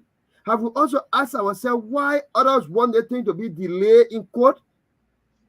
So if we ask ourselves the intent of certain people, they will come to the realization that the party, it is not about one individual. So if Liberty Party had made a decision about joining another political institution, it will not be our place to make that determination. It will be our place. Yeah, it will be our place to see as to whether what they are bringing reconciled with us. Jennifer, yes. Let me forecast here. Do you see this thing as a potential problem for Mr. Cummings in providing legitimate argument and even to the surrogate here? Because this is not going away. United Party people brought this here. Hey, you say we are all in the opposition and we're all in to get the ruling establishment removed. Why you did not take a decisive decision to, out of the two, like in the argument of say that did not happen. You blended in, you labeled in. This seems here, I'm afraid now, Liberal is going to be having the more argument to give justification why this guy should go on a boycott and all of that. And I know that's exactly what he's going to be coming to now. Do you think that was a political suicide that he has committed? We in the race, ultimately our political ideology might not be the same, but we're working towards certain things. Sissy and I, we did 2%, one of us, two of us there. You could be the game changer at that point. You did not. You tell your supporters, do go along with your conscience. You as a leader, you didn't lead the way through for them to pass through that Red Sea. Instead, you were taking ferry. Other people taking canoe. Who can cross the river? Walk, be like Jesus Christ. Those who can walk, they end up living as a result. They found themselves into bad hands, get us to be where we are. Kumi is going to find it very difficult to explain that to the Liberian people. You think so? Oh, like I was saying to you, the decision was not Cummings' decision to be taken for the party. What makes him the leader of a party? The party is headed by a leader, but the party is controlled by its executive committee. And that is something strong. And that is why I stated the historicity that people say Cummings purchased the party. It's like the CPP. Do you agree with that? Do you agree with that? I don't agree with them because he would have succeeded in making any decision. He supported Ambassador Bouaka. Ambassador Bouaka knows that for fact. Mr. Kumi did not just support. He provided finances, logistics to Ambassador Bouaka. So how do we, you see, this is a problem I got with you politicians. Politicians come here and did the crazy, the worst thing, and they say they put aside, say they are ministerial government. Even though you're a minister, he said, what I'm doing here, I'm not doing it as a minister, I'm doing it as an individual. When do you become a minister? That's the justification. The liberal is jotting down. Let me bring the liberal here. The liberal. Yes. Well, all I can say here, firstly, is that tonight's show, folks, those of you that are watching, this is not ANC show tonight. I think Babu dividing color right now. We like that and we're enjoying ourselves. Look, let me just say this. It's a very interesting dynamic that is happening here. But the Minnesota politician corrected stated. He pointed out something here that was very interesting. How he was able to recognize that Dr. Bakai Dr. Weir was in a bubble. And that perhaps if Kumi is not careful, this might happen to him. But let me read something to you very quickly. And this was written back in 2005. I always carry this in here as like a Bible to me. 2005 by Dr. Famula about our finance minister, who at the time wrote some nasty thing about Dr. Famula, and Famula decided to reply. But this is what he wrote. He said, a pitiful dwarf masquerading as a giant on the historical stage, and finally, a mere hustler hiding behind the popularity of a footballer to climb to the heights that he can never reach on his own. Those were the days. Now, as far as Kumi coming, first of all, whatever Musa Liberty Party is, not my Liberty Party USA. So please take me out of Musa Ability. I don't know about Liberty Party USA. I'm still a member. They haven't kicked me out yet. But the point here is this. Kumi, just a few days ago, or a week or so ago, was on the national social media condemning Dr. Weir and the 3 cabinet ministers, asking that these people need to go for corruption. What Kumi continued to do when what he has done with Musa Ability does not pass his smell test. I also believe, just like the Minnesota politician, I also believe in all of the people that are involved into trying to redeem Liberia, Kumi is the best. Why do I say so? Kumi has the ability to lead, except that ability has not been shown to the Liberian people effectively for all Liberians to see. And this has always been my argument, that he should go second. But that's a different show. Now, by him coming and taking, staying with Musa Ability, who is quite, Liberians are aware of Musa Ability, forget about the FIFA situation. He's also involved with the gasoline business in Liberia, with oil business in Liberia. People believe that he still owes Liberian government millions of dollars. Liberian will not let that go. The American is also watching. So if you tie yourself with an individual like that, then the ambassador in the American ambassador in Liberia, please don't even. I think it's a citizen of Grand Gila County as far as I'm concerned now, because he's so much involved in the Liberian business and Liberian politics that you can think he's from Town Town, to be honest with you.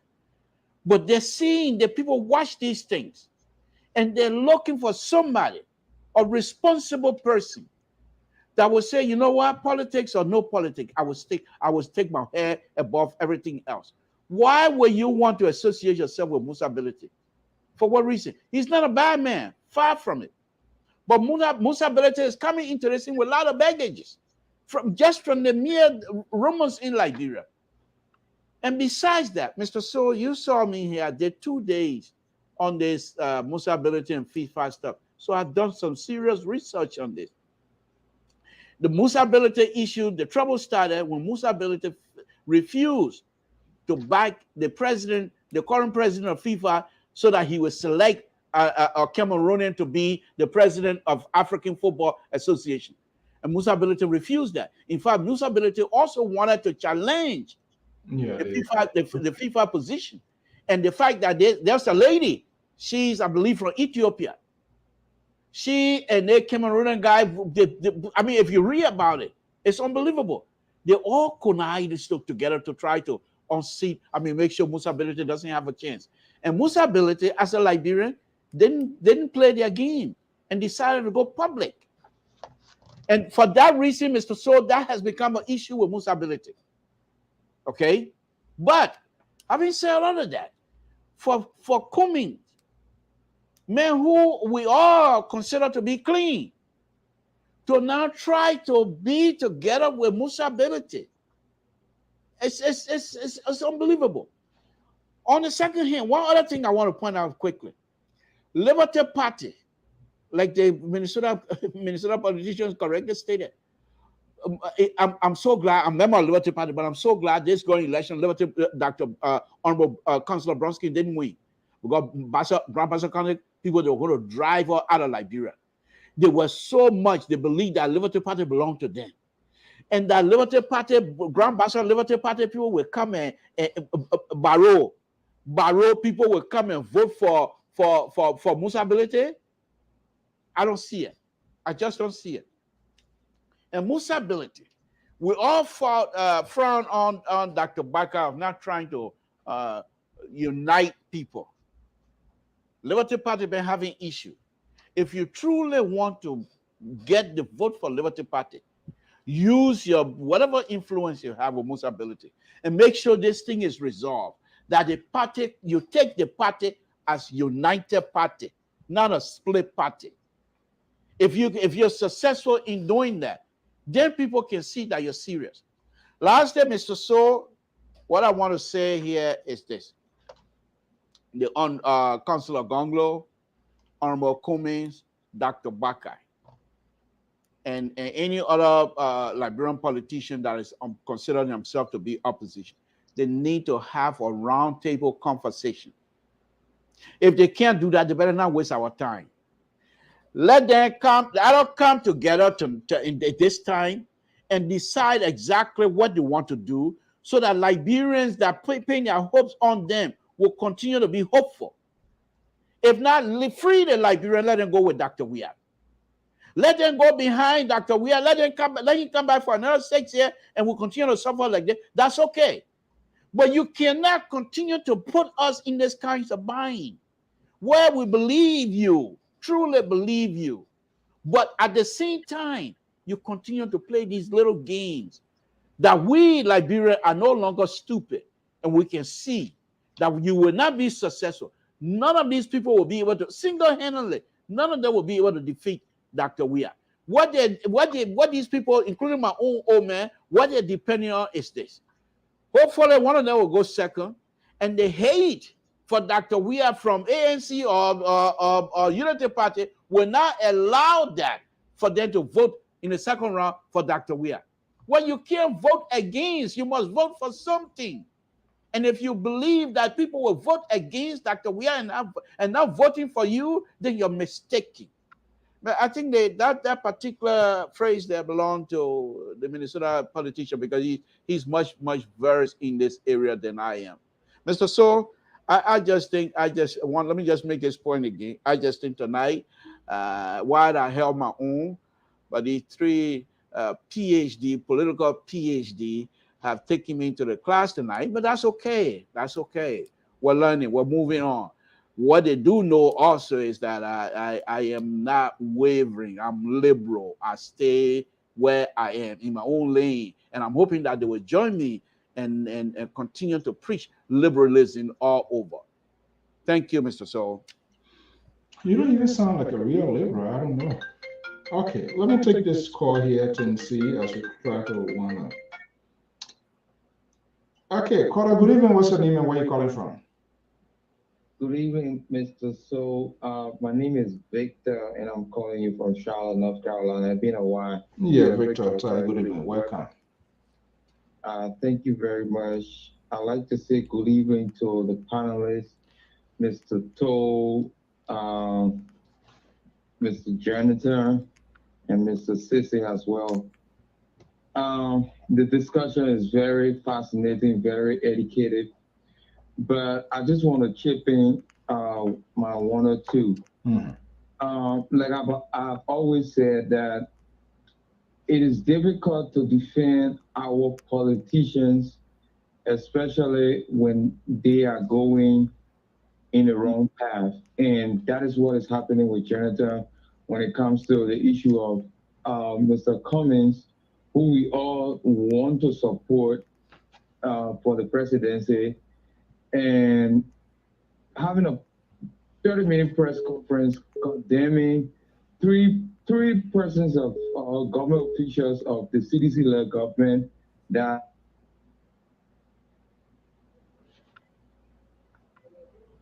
went to Liberty Party headquarters and signing an agreement with somebody who is also sanctioned by FIFA. You know, it's funny when we see our politicians behaving this way. It's kind of confused us, we the supporters, we the partisans, but, you know, we just have to defend them. And one mistake, Mr. Soul, before I leave, one mistake the opposition keep making is that the CDC government keep making mistakes and the oppositions are not taking advantage of some of the mistakes President Weah and his government are making. And it is so funny. And we think that we are going to kick President Weah out of power easily with all these hulu baloo we got going on. And we cannot find one candidate or we cannot unite with 14 to 13 months to elections. We are still scrambling over who should head the opposition ticket or where is the opposition heading with everything else that is happening in the government. Nobody is saying anything, and we think that we can just defeat George or in the Republic of Liberia. We think we can defeat him because the U.S. Treasury put sanction and is about to put more sanction. That is the narrative we want to keep in our head, and we think that the people will buy that and we will win an election because we got a few of us on Facebook from America who keep pushing a narrative that is not getting to the people in Liberia. So, of being to Liberia, not all of our podcasts are getting to the people. Let's be honest. So, if we cannot sit in America and think that everything we say, the people are getting it, and we're not going out there. I keep telling my ANC people for us to get on top of UP, because right now, for us to defeat CDC is for us to defeat United Party. We haven't defeated United Party yet. How can we defeat CDC? So it's like we fought, but we're still fighting. All right. So I just want to say thank you to you guys for the discussion tonight. It's fascinating. I'll not to follow. Okay, thank you so much, Victor. All right, let's go to this number 612, number 3168. Good evening, caller. What's your name and where you calling from? I'm Terry from Minnesota. Yeah, Terry, good evening. What's your point? Yeah. Yeah, my point has to do with like the caller just said. That is just a cheap propaganda that is going around that by reason of the sanctions imposed on these guys, it does not give the opposition a chance to win election. That's not true. That is a propaganda that Spoon TV is promoting to go or go in the argument that the sanction is paving the way for the opposition to gain power. Now, let me tell you something, Mr. So. If you were saying that the sanction of yesterday would not have done that, I would agree. But let me tell you, right now the world has changed. There are thousands of Liberians that are open to social media. If you remember Dara didn't want election in Liberia, you will know that Dara didn't want election from social media. All right? Dara did not have that the first time he wanted to become senator because not many people understood Facebook and social media. Right now, thousands of people are logging in regularly, and trust me, people do watch these things. Liberians are being informed. So the decision will be informed from on the foundation of the social media. All the things you guys are doing, the message is resonating. When it comes to who the Liberian people have already chosen for the next stop, that list is pretty clear. We are in Joseph Boyka. And that is just for two major reasons. Okay. One is because Joseph Boyka have been with the people. He built integrity with the people.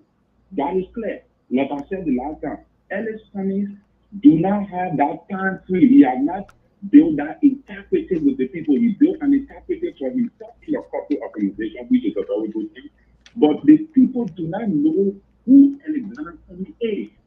You know, like for example, Quickly before I go to the next caller. Yeah, you're trying to organize a CPP, you bring it in a disjointed Liberty Party that you honor man.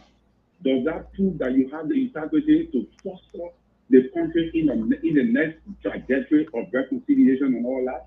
So we got to be very rational with the whole political landscape of Liberia. But anyway, thank you for giving me an opportunity. Okay, let me go to the next person here, and then I'm going to play an audio to get our guys' reaction before we wrap up here this evening. The next number here, 612, number 0589. Good evening, caller. What's your name? Yes, my name is George Paul, calling from Minnesota. Hey, good evening. Welcome, buddy. Yeah, thank you for taking my call, sir. So, when it comes to the politics of Nigeria, it's so, layered with so much nuances that, the conversation will never end. But let me start from this, right? Because, I was about to call to ask us to know if your institution ever did, a background investigation into Musa Hassan Bello's allegations. It was so good, Mr. Cho said he did an investigation, at least on the FIFA side. And for everything he explained, wasn't Musa Bello honorable in his decision? That's number one. This man stood up against these people who all know they came after him because of his strength. We know FIFA is corrupt. So it's nothing that put Musa Bello in an honorable light. That's the first point. Let's separate the oil, whatsoever you did in the oil allegation. I don't know about that. But I think as an institution now, you guys owe it to the people to go and do another investigation on him. Okay? Absolutely. Because I think Musa Bello has become some kind of a meme when it comes to corruption, like, he's the most corrupt man in Liberia. That's how Musa Bello is being treated like right now. I mean, I hate to sound like I'm defending him because I want to look like I'm defending my own criminal, right? But this man... No, go ahead. This man already has one allegation with FIFA, and Mr. Cho himself on the program tonight said he did his own background investigation, and nothing that came out to say this man did something and did anything wrong. So right there, it lets you know this man at least, he has some kind of honorable side to him. Now go ahead and do another investigation into the oil allegation. Then you come out and if I order something that is guilty, then you come out and tell the public. Then at least that will help us or help the Liberal public to know who this man really is. But if that person has a blanket, like allegation on this man, and the company is working with a corrupt individual, it's not fair. Right? It's not fair. Now, Cummings already said that this Liberia we're in, it's hard to find anybody that is let's in the political space that is still. So let's just say everybody is corrupt. So how do you think they still say we don't work with corrupt people? So I mean, at some point you have to work with somebody.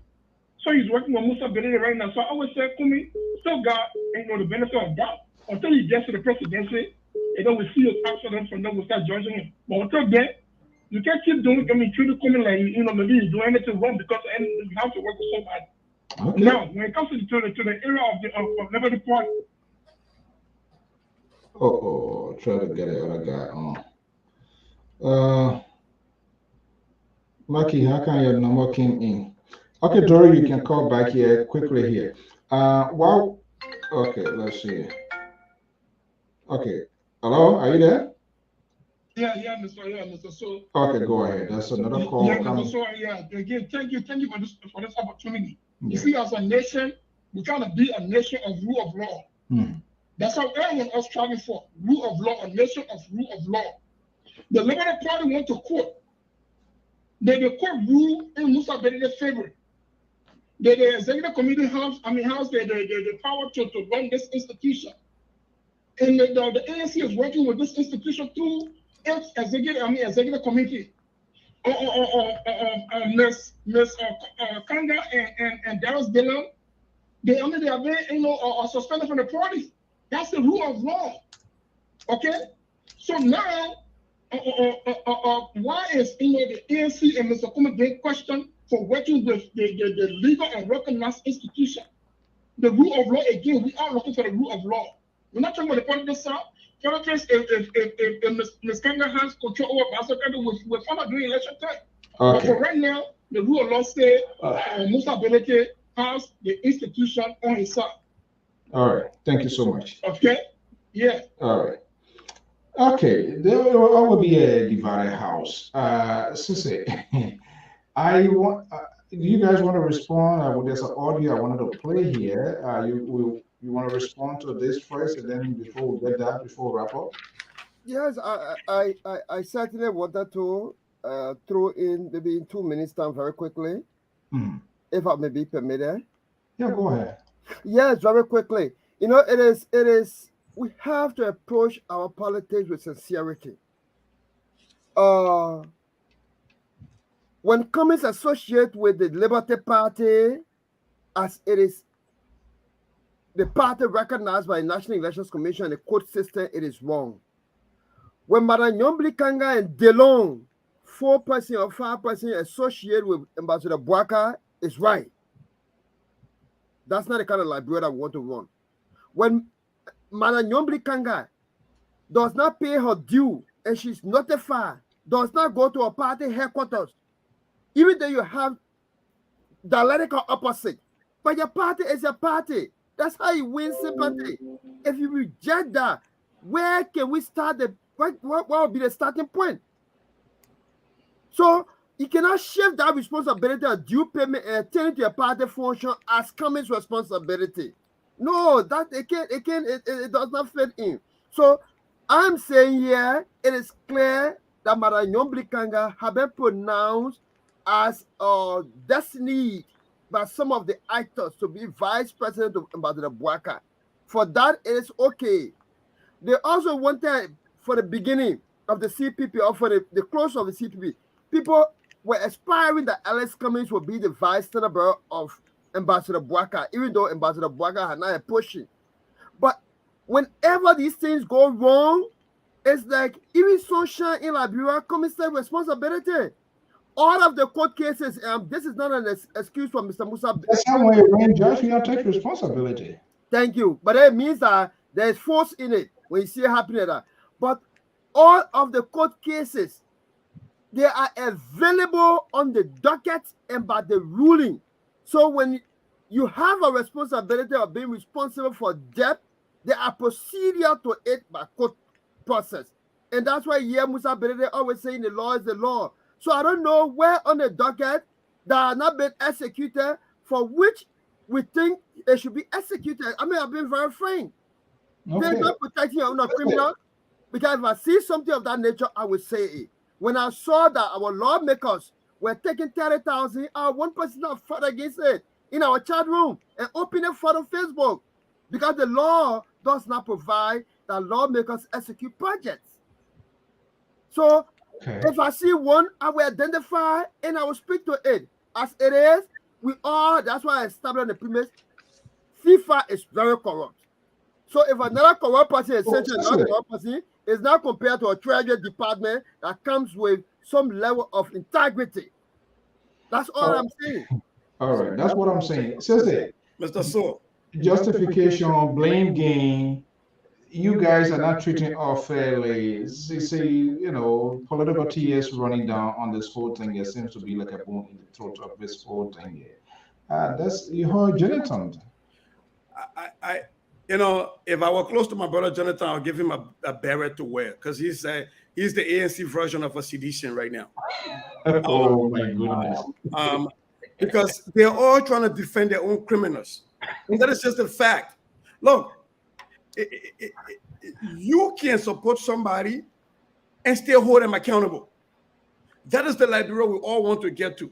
That I support Tiawan Gonglo and I can hold him accountable. And I can push him where he goes wrong. That doesn't mean I don't still believe that he's the best choice for Liberia. I told you from the onset that I like Cummings, but it is these kind of things that create the king mentality in our leaders.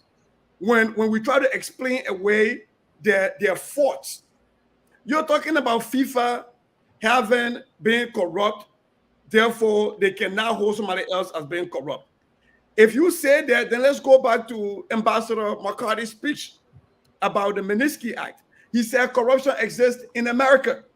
And so by that, should we also say that now that he said corruption exists in Liberia, America, so America is not capable of holding people as corrupt in Liberia? That is sad. He had his Musa Hassan Belete had his day in court. He went through the process in FIFA. He went through arbitration. He was held guilty. The Republic of Liberia removed him from LFA because of that. Beyond that, he's had chances. Why he didn't go to court? Why he didn't go to court to sue these people if he knew he was walking the right line of righteousness? Look, we can explain away everything. Like the CDC is saying, oh, Makeo is just being put here because the Alexander Kumine won this thing. Everybody explained away the fault of their own criminal, right? I do not care if FIFA is corrupt as hell. If FIFA held this man as guilty for stealing Ebola money, then he steal Ebola money. Yes. So I don't care whether FIFA is corrupt. He stole. That's a fact. That is a fact. And if he felt like he was not done well or treated correctly, he has his right to go to court. Beyond that, there are cases, even there's a case right now in ECOWAS court, there are cases in Nigeria where he duped people that he was found guilty of, that he's been asked to pay back money for gasoline. Let's stop defending our own criminals here. Trying to explain our Musa Belede's criminal idea just because our man is so close to him now, and we want Cummings to be a saint so much that everybody he comes close to, sooner or later, going to explain away their criminal background. That is not right. That is not doing Liberian people justice. I can still support Alexander Cummings and still tell him that it is wrong when he does certain things. Like, for example, it was wrong for Cummings when he came from America to have gone to the Liberty Party headquarters, knowing fully well that there was a problem, to have an event at the Liberty Party headquarters. Yes, it was his right, but not everything that is your right, it is the right thing to do. Especially when people have always accusing you, Cummings, of being a stranger, of people not knowing you well. You don't want for that ideology to be out there about you, and then another war front is opening where people are accusing you of fermenting split in political parties. I am saying this not to say that it is justifiable, but I'm saying this as a politician. Cummings is not being advised rightly, because not everything that is your right, that is the right thing to do. There are some things that are your rights and it's not a right thing to do, especially considering the liberal political arena. And I think people are ill-advising Alexander Cummings. Yes, I agree that in Liberia, it is very difficult to find seasoned politicians who are clean. That's a fact. And that is why I didn't have a problem with ANC going to the CPP. I really did not have a problem with that. I just got a problem with after their marriage breaks up, and now we're doing this thing like, the high school teenage relationship. Because we broke up now, I can tell everybody your Mustang and everything's to happen about you. So now that their relationship broke up, everybody know that Ambassador Boka is a criminal. Everybody know that Alexander Cummings finger framework document. Everybody know that Yomblikanga is this. Well, did we all know that when we formed the collaborating political parties? So I think at this point, and it's a good thing that the CDC and the ANC, apparently the ANC is supposed to be the alternative to the CDC, but right now, with what I'm hearing, they all look like they should be wearing barracks, because right now we're all just defending our own criminals, and we're not giving the right advice to our political leaders. And I wanted to go back to one thing that Jonathan said. He said that Cummins supported Boakai in 2016 second round, but you know he couldn't come out to say it. So it's the Nicodemus support, and we are saying here that we want somebody to become president of the Republic of Liberia who. I didn't say why Cummins did not go and grab ANC people to go. No, I didn't say he did not come up. I did not say he did not. He did not. At that press conference, he did not endorse Boakai. He did not. He didn't. Even so, no, he said he endorsed. No, he did not. Go back and listen. We have that tip. He did not. He said that he was going to allow the party to make a decision. He was staying out of it. He said that he did not endorse Boakai because he did not even go out to campaign with Boakai. And so we are at a stage where you're trying to tell us to trust in the leadership of somebody who will say, well, I support you, but don't call my name. I'll support you behind the corner. I will give you money behind the corner, but I cannot come out in public to say, that is a sad excuse that ANC is running with. And I think the ANC needs to work really hard to change that whole talking point. To say you supported a man behind the scene, but you couldn't come out in public. That is to tell me that, well, did you either trust that he will be a good president or not? Because if you supported him behind the scene, trust that he could be a good president, what kept you from supporting him publicly? And if you felt he could be a good president for you to support him publicly, then why support him behind the scenes? That is a problem. We have to stop this. We got to be. No, but Boakai does not reject the support of Cummins. Again, I'm not saying that Cummins did not give money to Boakai. I'm not saying Mr. So. I am not saying I am not saying again. Here's my point. I'm not saying Cummins is right or wrong or Boakai is right or wrong. I'm going at your talking point when you're trying to explain away that somehow you're trying to make Cummins to be a saint, that he has not made mistakes, and he has made a lot of mistakes. The sooner you start to make Cummins feel like a human, we all will be willing to accept him as a human and say, yeah, he can make mistakes, let's forgive it. But when you treat him like a saint and he makes a mistake, then it gets amplified. That is the reason when you say every time it rains in Liberia is Cummins' fault, it's because when you present him like a saint, then every little mistake he makes has to be amplified. Versus if you treat him like a human, then people will be willing to have at least some understanding and say, well, he's human, he can make mistakes. There are a lot of mistakes with the Musa Hassan Benete issue. And again, even though the court ruled that Musa Hassan Benete has the right to Liberty Party, as a politician looking at numbers, because politics, elections are about numbers. Can Musa Hassan Benete, the way the ANC is going, can Musa Hassan Benete really deliver the votes? We all know that that's not possible. We all know that. So why is the ANC doing this? Right? And we're talking about, you had to go to, what's the thing? Your governing body was the one that said not to endorse anybody in the last election. Okay, fine. When was the last time you had a convention? Since you want to make it look like you run a really good political organization. When was the last time you had a convention? When was the last time somebody actually went to run for the standard bearership to contest against Cummins? Cummins has been crowned king of the ANC ever since he kicked out Kwame Clements. So don't come here and act like to say Cummins came in somehow. And where is Kishan? Where is Kishan? Kishan, you have a mail. Kishan, you have a mail. If you are applied to be vice standard bearer Cummins or standard bearer against Cummins, nobody will accept you. Let me come in here. Let me come. I think this is a. I think he deploys some strong words here and line ANC that they should be wearing red bearer. I think this whole discussion here tonight, like I said from the beginning, this is an intellectual platform, and I truly believe that these two gentlemen have shown that all over again tonight, and I appreciate it.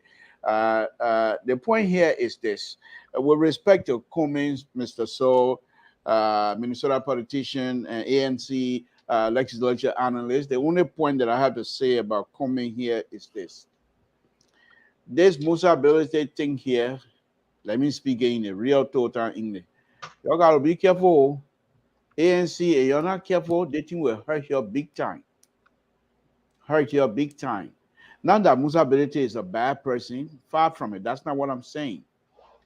But you cannot, when you have a house that is being divided, and then you go in and start to take side when you say you want to be president of the Republic of Liberia. In other words, you want to be father of Liberia.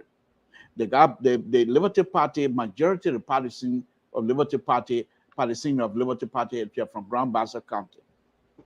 If you're going to have somebody who is doing everything possible to disgrace the daughter of Grand Bassa County, and you expect these people to come on your side, then you're not quite ready. Cummings has continued to show these little trait of power greed, if I may say so. Yeah, I say so. Power greed. Because in as much as Cummings himself told us that he is not connected to Liberia, to many Liberians, Cummings should, and I hope that even if he's successful, that will be the president. Cummings will not hesitate to throw Samson Toe in jail. If Samson Toe find a job with Cummings administration and is corrupt, Cummings will throw anybody in jail who is corrupt. But to come to this position like this, it is unfair for Cummings. And those who are advising Cummings, they are not doing a good job. You have to have Cummings to this. Unless you're talking about money, but Cummings really don't need Musa Ability money. Cummings doesn't need Musa Ability cannot deliver vote to Cummings. So what is the point? Why will you let yourself be dragged into this kinds of stuff? I'm not saying keep a distance away from Musa Ability. No. But this is the same argument you people argue against, and I argue for. It's the same thing here. Cummings now seemed to me that he has now aligned himself with Musa Ability surely based on what I would call trust, that perhaps I have political enemies. And Musa Ability is the only person that perhaps can pick up 4 o'clock phone call from me, 4 a.m. phone call from me, and we have an in-depth discussion. So what happened to the baggages that is around Musa Ability neck? Cummings most likely not looking at it from there. He's putting himself in the bubbles. And it's going to be difficult to get out. Musa Ability will come into this for his own interest. He has done it many, many times. Many times. And many Liberians will say so. Okay? Like I said, I did an extensive research on this FIFA stuff with Musa Ability. I did a show, 3-hour show, 2 days in a row. So I had a lot and lots of article material. Okay? But the point here is this. You cannot accuse the 3 gentlemen or the 3 honorable people from Dr. Weah Party or government, and at the same time, you're not going to align yourself with Musa Ability. Then you're really hurting us. You're hurting the cause of the Liberian people. Mr. So, you can put grease over your head. I'm not ready to end my statement. So please, because I know you. I know you start rubbing your hand like you hurry. No, you're not going to hurry me up. So please, go ahead and grease your hand. That's fine. Mr. So, I'm not done yet. So the point here is this. The point I want to make, Mr. So, and the 2 honorable gentlemen here this evening, who has again, I'm very, to be honest with you, in as much as I know I'm older than all of you guys, but to sit on this table tonight with all 3 of you, it gives me some joy and pride in my spirit, in that you guys are discussing things that you're quite familiar with, and that you're discussing it with the language that is suitable for the ordinary listener. We've been on here now going to almost 3 hours, and not one vulgar language that will turn anybody off. So anybody that's going to debate and debate us tonight, they will come across away from this as being, okay, I don't agree with them, but there was no insult. There was nothing to degrade anybody else. And this is what I keep saying about our platform, all of us here on this platform. This is an intellectual platform. You come in here, you might not agree with the liberal, but I will do my best to try to convince you. And that's what these people, these two gentlemen have done here tonight. They're not going to take me away. They're not going to bamboozle me into accepting their Minnesota style of political activities over there. And the ANC, legislature analyst over here, he's the expert on the Senate and the representatives in Liberia with $30,000. He knows more about that than I do. But I really, really take my hats off to you from you guys today. I say thank you very much. Please, let's do this because what we do here is also helping to educate our young Liberians. And I say thank you very much, Mr. So I appreciate it. Okay, well, time has cut over us, but this is what happens when things fall apart and the Falcons could no longer hear the Falcons. So let me start, because it takes many hours of research to campaign. Those who brought Obama to power, Dere Axelrod, Pluff, and those people, they strategized with Obama. Obama broke away from the Democratic establishment and went for his boys in Chicago, and they took him to the presidency. I was a senior strategist, along with the very tender Minister Pisota, Kwame Weeks, Dwana Sion, and others. I was the lead media campaigner. I challenge anybody to say no. I was the lead media campaigner of this revolution. You open your ugly faces now and can't say no. Can't talk nonsense to the man and mayor and creator. You cannot stop. But guess what? Obama went to the White House with his boys. Today, Kwame Weeks riding motorcycle to go to Lena office. Ghana selling cold water to live. Eugene Fagon is trying to survive in the United States. But the very people that we went on the battlefield with and we fought against and defeated are the ones President we have took to the mansion and left us out. We don't envy you. We didn't follow you for jobs. We didn't come behind you because we expected pay.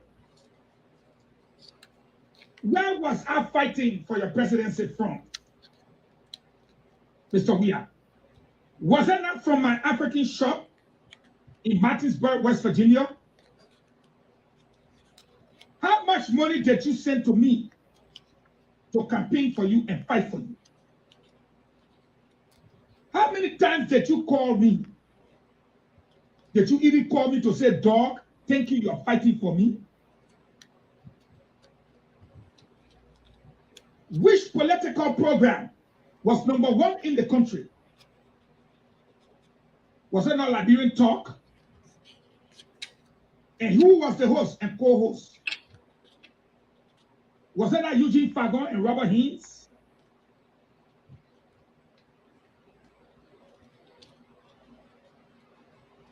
You think we stupid here? No. Joshua, you think we stupid here? Eugene Nangbe, who say you used to do your homework? Who say you are dog? Who left you behind? All is coming out of the closet. When things fall apart, the Falcons can no longer hear the Falcons. As Secretary General for the ruling party, was that not a man we had to battle against to give you the presidency? When he was the lead propagandist of the government that we brought down, was I not your lead propagandist against him? Where is he today? He sits comfortably beside you in your luxury private flights that you take around the world. I who defeated him, I was subjected to his leadership. Nobody's stupid here. No. The very man that is the Minister of Information today, wasn't he the man that denied Dwana Sion and Kwame Weeks when we impressed upon them to go to ELBC, since they had a very wide coverage? We wanted to reach in the counties. And your little chicken radio station, President Weah, was only around Morovia, Bomi, and other areas. Little chicken. So as a senior strategist and member of the team, we decided to use what the Constitution says, that the radio station was for all of us. Did he not drive them out of the LBS compound? Is he now your Minister of Information today? Tell us. Is he not? Yes. He was stupid here? No. Look around you. All the people that brought you to power, are they with you? No. They're not with you. Where are they? They're not with you. They're nowhere around. Oh, for sure. How do you expect to take your opponents, the ones that were defeated? Friend, you are riding a defeated team. We are the team of victory. We are the team of victory. We gave you the victory. We give you that. That's the power, the state power. But today we have become your worst enemies and they have become your friends. We don't envy you. But what we will not accept from you and your friends is to take our loyalty for stupidity.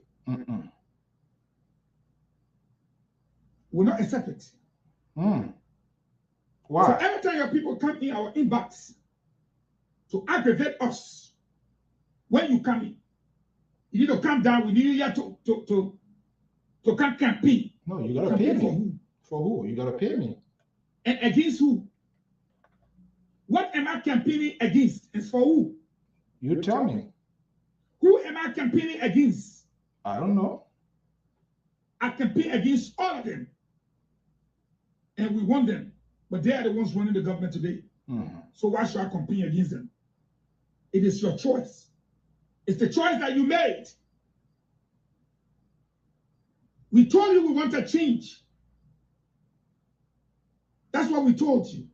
And what happens? But you gave us the same old. Your first appointment in government was not us. The first 5 people you appointed in government, you appointed Bezonga Finley. Was he now from the Ellen camp? Yes, he was. Yes. He's my big brother. Number one.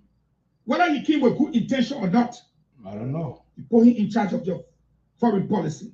But deep in my heart, I know he was a good man and he came with good intention and good heart. That is why we survived the first half. But he was from the camp that we defeated. Was he not? You appointed Mary Brown. She's a good woman. But was she from our camp? No. No. That was Ellen's girl. Yes. So to handle all government stuff. You retained Vani Salif to handle the interior and all of our people. Was he from our camp?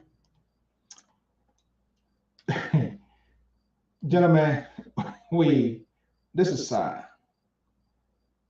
And if you go down to that podcast, he went on to say how his relationship went, his business, and everything of him went.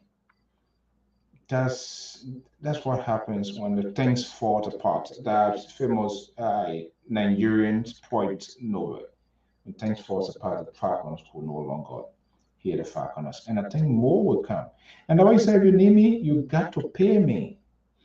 And if you listen to his argument, he's quite correct.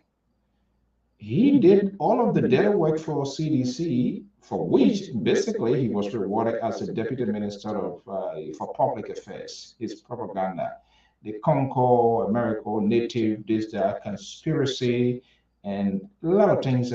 He did a dirty work. He did it for we, and the sedition themselves know it very well. So he's one of the distinctives sedition. And he's just making the argument because those are the people that are bitterly went against. And then at the end of the day, we are the CDC tell people, Eugene not Eugene Falk, Eugene Nagbe and other stay on. And all of these guys who started the cause.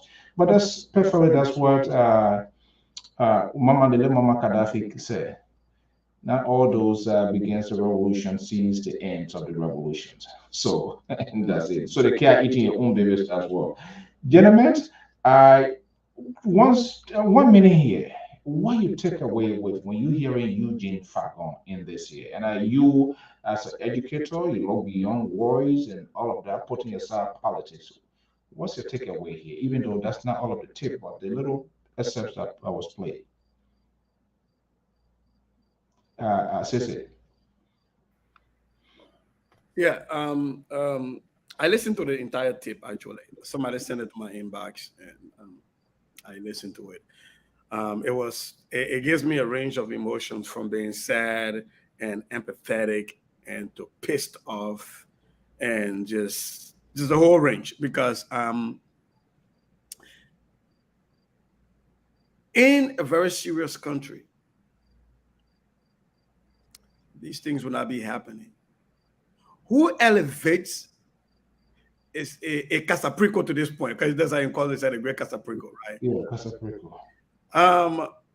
But for the fact that our people, the literacy rate of our people is so high, that they're so gullible because of that. Anybody coming and spewing anything whatsoever gets healed. That's the reason we get to a place where, with all due respect to the former deputy minister, that he gets elevated to that level.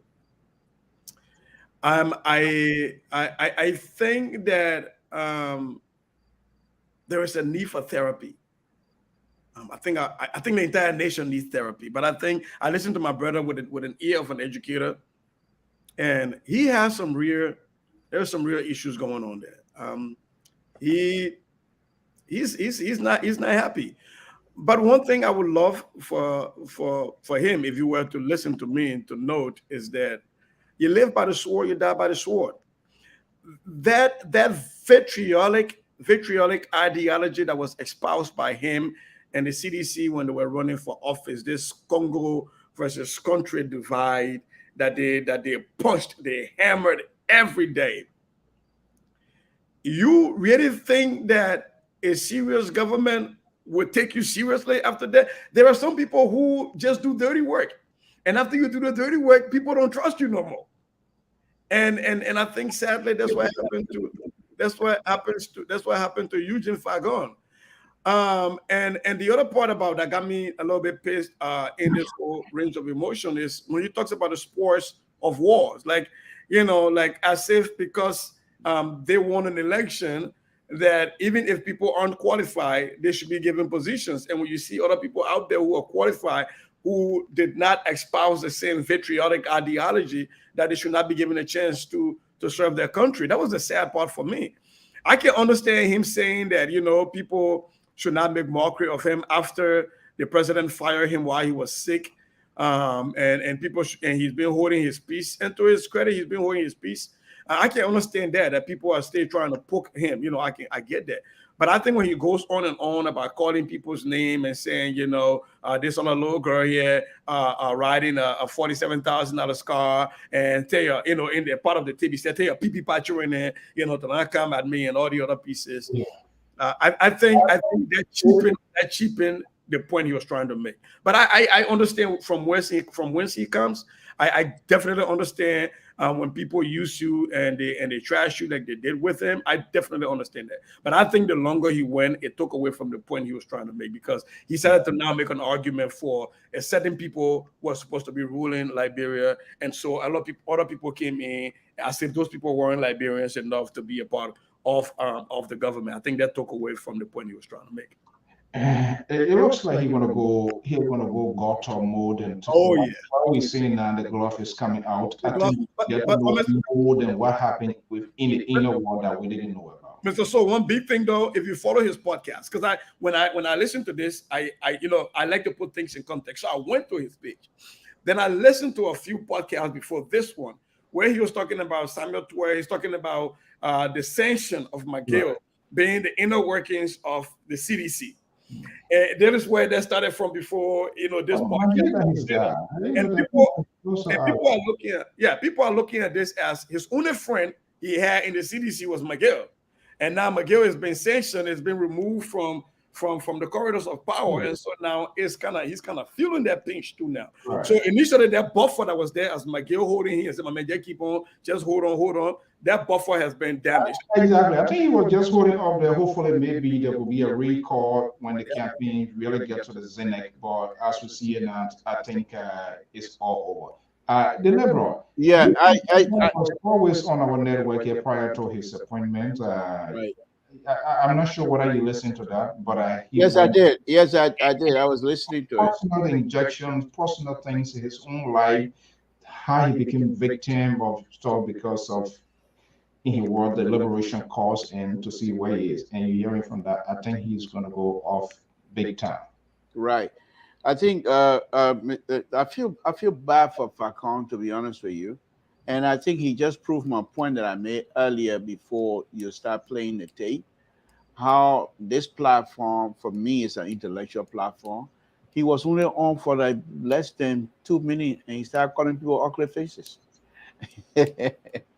And we've been out here now going to through 2.5 hours. Yeah. We haven't seen anybody. We haven't seen the only bad word we use here. Bamboo gonna devour cola. That's about it. And I think you use it. Yeah, but I'm so be it. But Mr. So, on a very serious note, for me in politics, and I consider myself a political junkie, if you going to do something and be so ridiculous, people are watching you, and they say, "Oh, you were so ridiculous and won." Okay, Falcon was out here with political cartel, day in, day out, and George Weah and his people, they thought that was good for them. It was in their interest. I knew it wasn't going to stay like that. Falcon used to be with Unity Party. A lot. I mean, he was just there, and he didn't sit well. It didn't sit well with hierarchy of Unity Party. ALP. And they probably drove him up, and that's how come he turned to CDC, and CDC welcomed his tactics.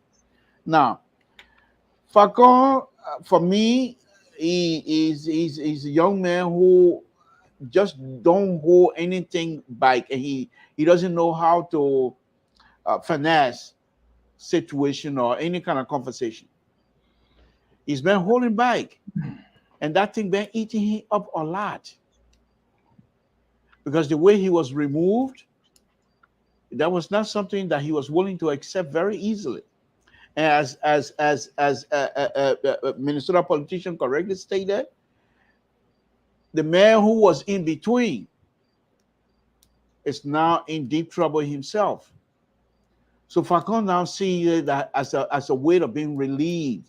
Yeah, the life jacket gone. So yes. So now he's going to go after these people, and this is something that is not good for CDC, nor is it good for Dr. Weah. Remember, Falcon is still there. Falcon has not even touched. He hasn't even scratched any of the surfaces, because when you hear he mentioned Manuba Molu tape, then you know he's going deeper. He hasn't even touched the area yet. So this is much, much more deeper. And he has had conversation with people who consider themselves top insider of Dr. Weah. So this thing is gonna get nasty. So I'm saying, what I'm saying, I'm glad you played this tape, but these are some of the things the Minnesota politician was saying here about Cummings.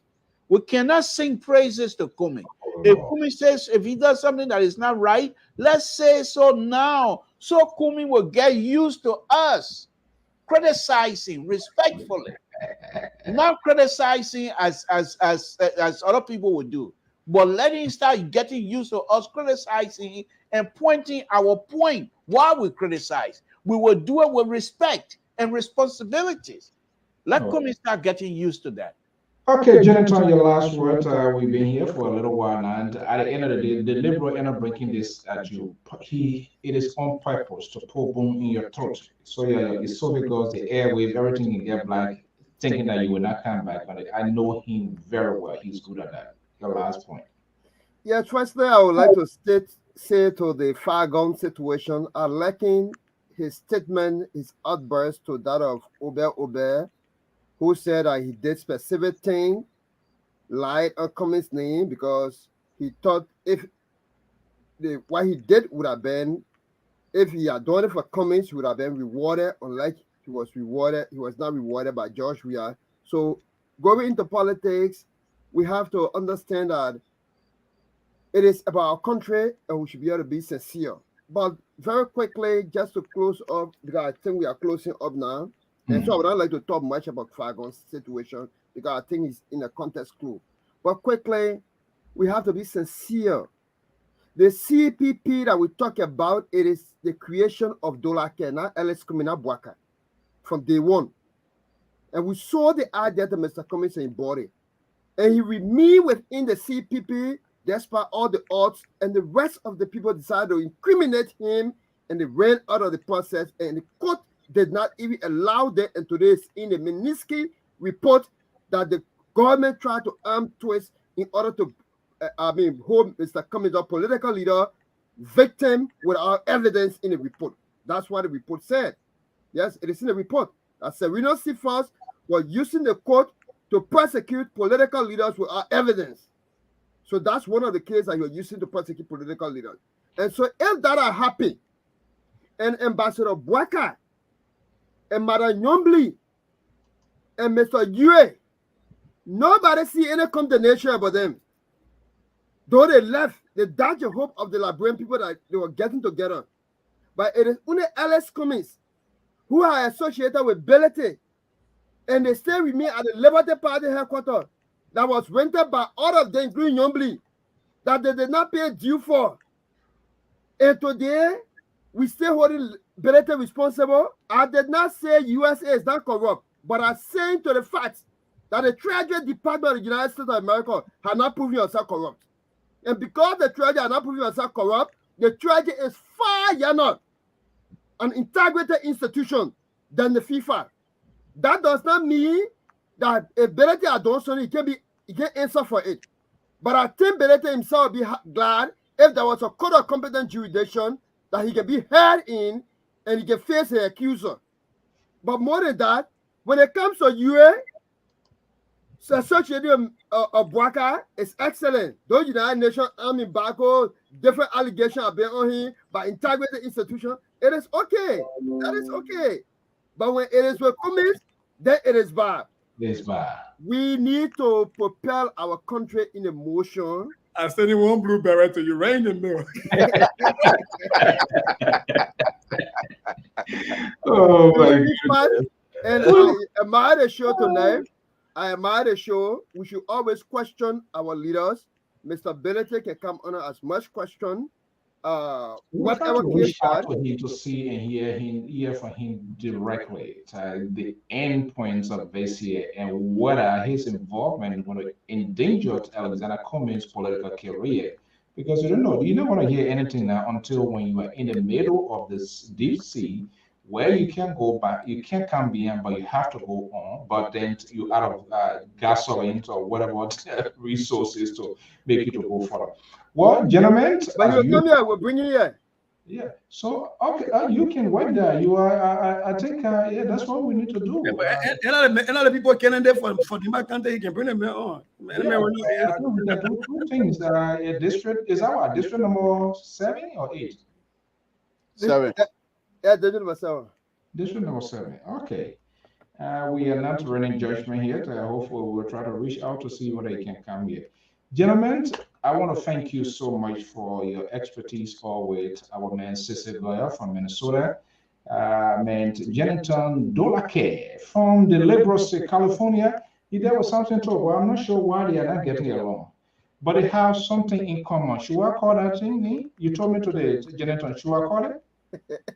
Yeah, I call it. I should call it the Liberal. So what I want to do with the show? The way I say you friend with Donald Trump. That how Donald Trump can do something. He knows anybody. He say, oh, I know. That why he did to what's his name? The senator from North Carolina. I mean South Carolina. But I like how Jonathan said it makes you say it. Then you and Mr. Stone. What's your fear? It's our next identity now. So I get an invitation out to one Dr. Adam Carr. Adam Carr, he's an educator. Here he based here. He spoke at an event recently, but he was in Liberia.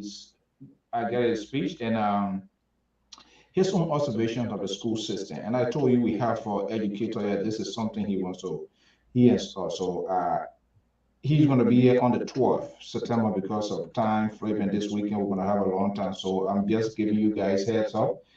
He's going to appear here so that I think Jennington, deliberate, Dr. Adam Khan. We need to shift the conversation at times. Education, help, try to get to different people from different I will be in Rhode Island Friday. On the 12th, September 12th. Okay. Oh, you're going to be slaughtering gold. Oh my God, I forgot. I called it. There we go.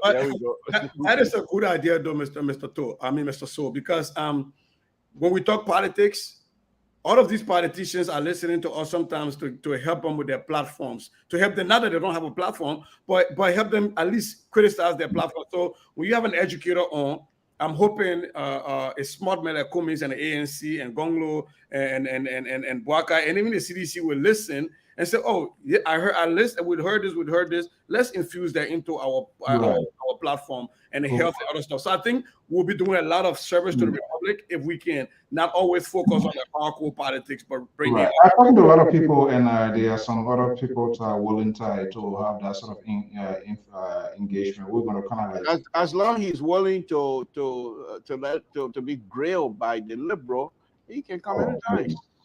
Please. You're just gonna lay out. You're just gonna put an olive branch here and press. That's all. You need to send this guy on a grain barrel. Sister, send him here on a grain barrel. Gentlemen, thank you so much and have a pleasant. Thank you very much. Good night. Thank you. All right. Okay. So, well, folks, that's it this evening to all many viewers, listeners. Richard, good evening. Cynthia, Cedrica. I hope I'm calling the name right. And all of you, Ty, Choco, and all of you great people, Terry Vanny Collins, thank you for all of your tweeting. My man, Abrahamson out there in UK, still up at this time. It is because of your country, not that you don't have work to do, that you can't go to bed, but all of you desire to know so much of the country. And this is why when we come here, we take our own time to have this conversation. Believe me, we can go vehemently against one another in decisions in their thought, but we always try to keep it civil because ultimately it is what we're supposed to be doing. I want to thank all of you so much for your time, your courage, convictions. Almost 11 o'clock to be here. You have no cause, you have no reason. Some of you could be resting in bed and do all that stuff, but you decide to be with us for the good of the country. We want to thank you so much and have a pleasant evening. Like God's willing, we will be back here again and more conversation. Our man Sister Goya right there during his visit in Liberia. He is I said, I said, hope make sure you take time that in there during his trip with in 50/50 studio with T Max, Twawan Bongo on the side. One of the other appearances there with Anthony Moriah Yakula for the ANC. He's Twawan Bongo guy. But this picture shows some of their interactions with the young folks there, the valley feeding and stuff like that. So this is what we want to do, and this is how we're going to end this program tonight. We'll be sending you home with this beautiful gospel music by K Praise and Joseph Bass. In the morning when I wake up, in the night